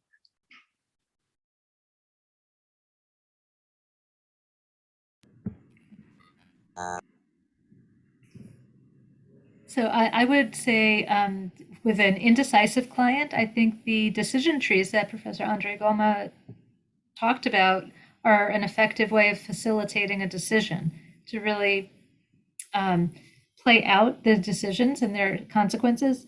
The other thing I do is try to value, rate, and rank preferences with a client to facilitate a decision. But I'm very sensitive to the issue because I myself am an indecisive client. So, good question.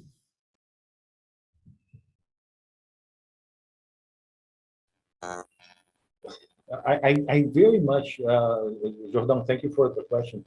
I very much am a bit concerned with what's going on in Brazil when we start thinking on negotiation, as if there's one approach to negotiation. And actually, there are a few structures and settings, but I like the way Mike Wheeler, professor for Harvard Business School, states that negotiation is a dance, and a good negotiator knows how to waltz and also knows how to do a scorpion's mating dance. Meaning that, okay, it's not about being cordial, smiling, and wearing a t-shirt stating that I really liked getting to yes, and have two versions in English and in Portuguese. It's not about that. It's really about understanding that the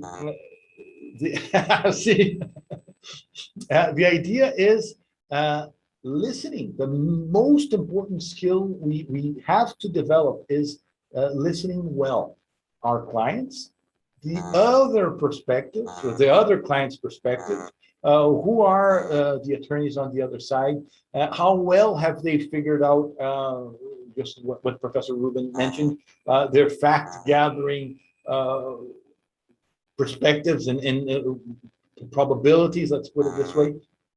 So planning a negotiation is fundamental. We do have to do exhaustive planning, but not only in a very collaborative way. We do plan in a very collaborative way, but we also prepare to have non-cooperative negotiations. Like, what would one say?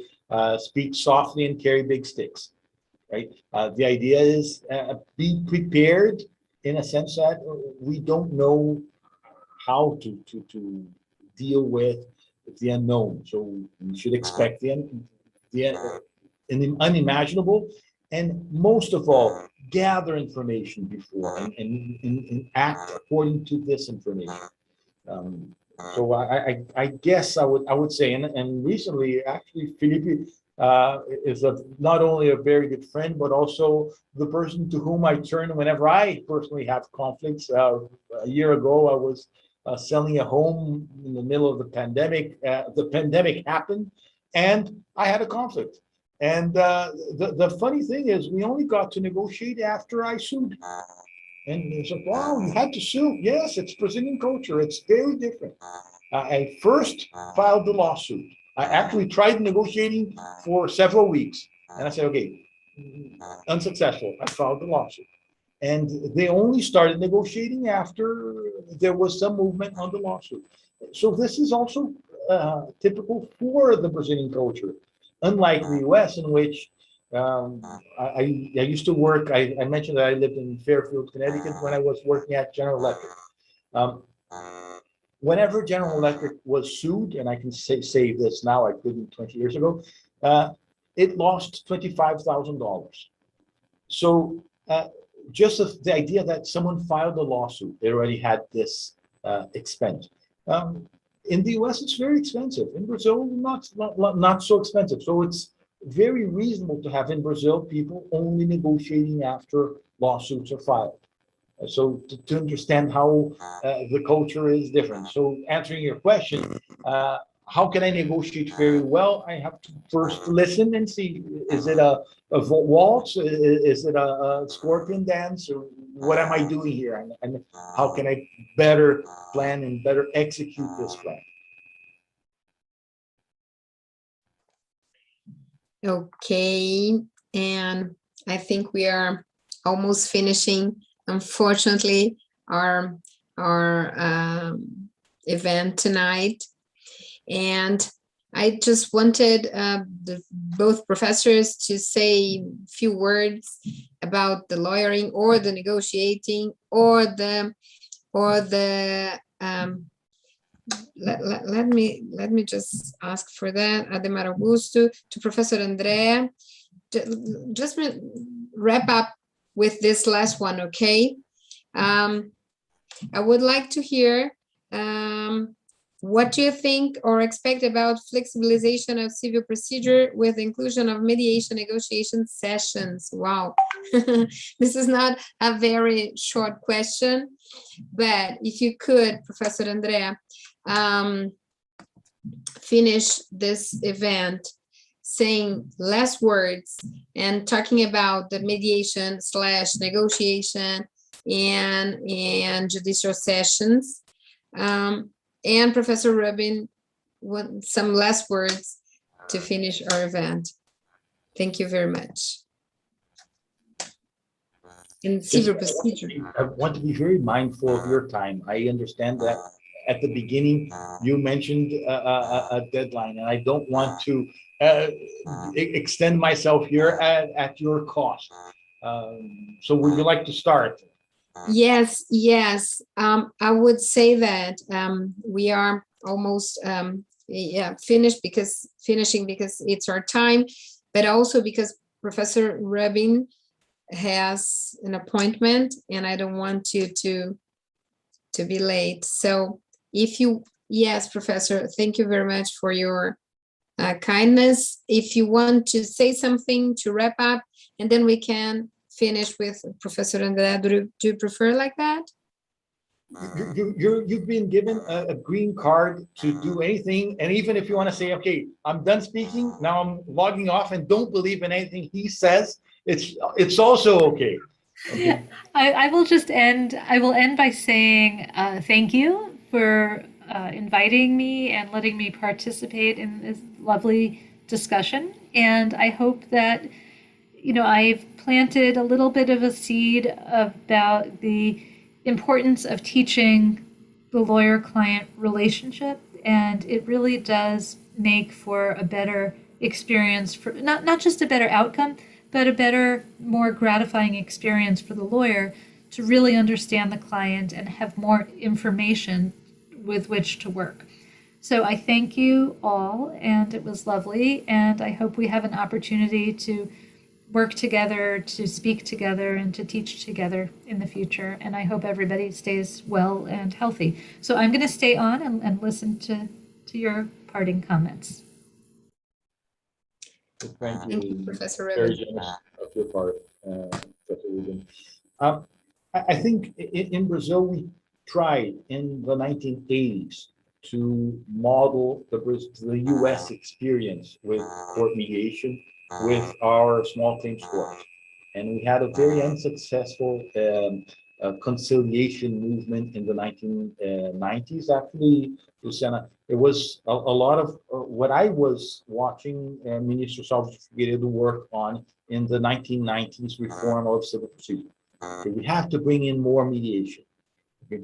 And I don't think we've reached the point that we have satisfied users.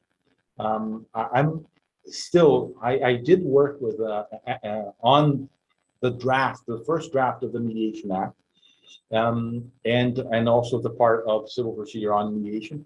And I'm still very dissatisfied, if I may use a very heavy word, with what we have been doing with mediation in courts.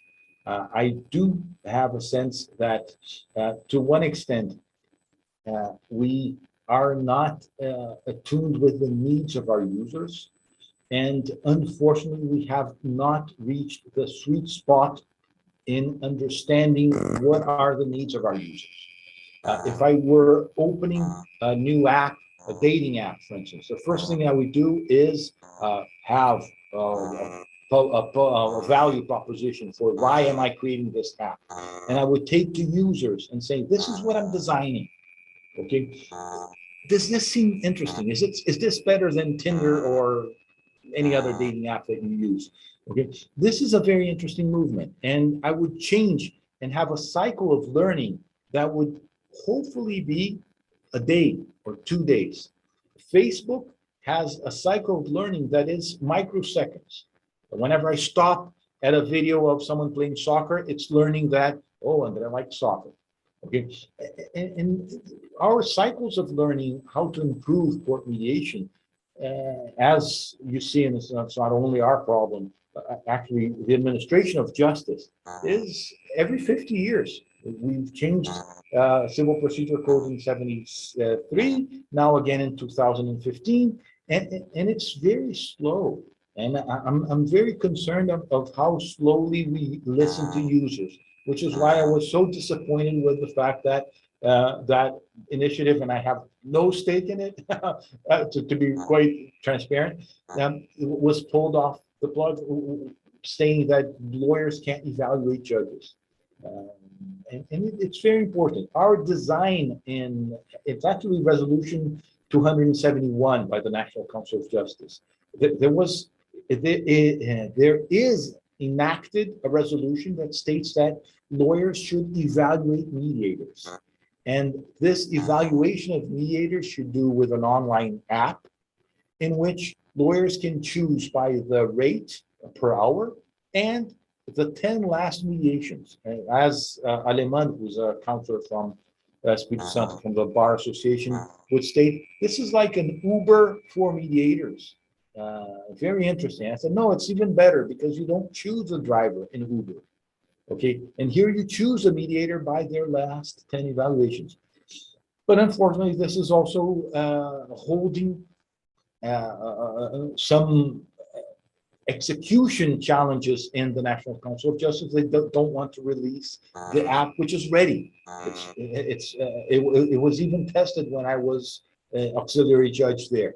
I think when we see the practice of mediation and negotiation sessions today in Brazil, we're closer to where we were with the small claims courts in 1990s than where we want to be with users living a growing experience that conflict should generate in our lives. We probably are dealing with the most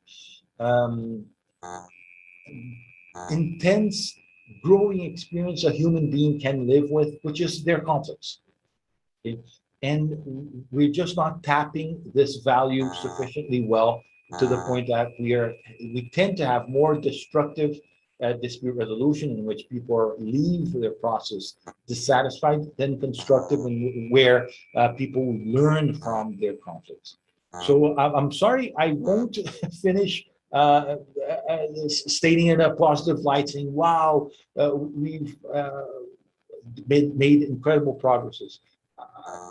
I'm turning 50 this year, and I'm feeling like, wow, am I going to retire with the same idea that Carol Liebman and so many other professors with whom I've been speaking say that, wow, I wish I was expecting that we would have a very different future. I'm not sure. I'm saying to address this, recently at Pepperdine, I've been teaching a course on exercising leadership in dispute resolution, trying to make more people learn practices in leadership to address this more as a leadership problem than as a dispute resolution. So there it is. And perhaps on my end, it comes with an apology of sorry for not being that positive.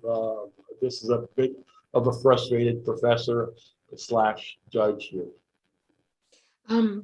Just a little bit more. I just wanted to ask you something.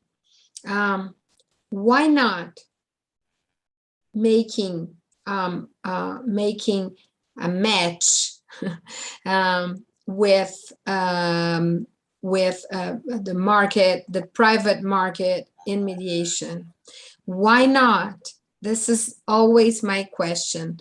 Why having 1,300 sejusks instead of making this match with the private market? Why, Professor? No, it makes no sense. Why we don't mandate cases to private mediators, which is your question. It just doesn't make sense. And also the way they expect to pay a mediator $4 an hour and have good mediators.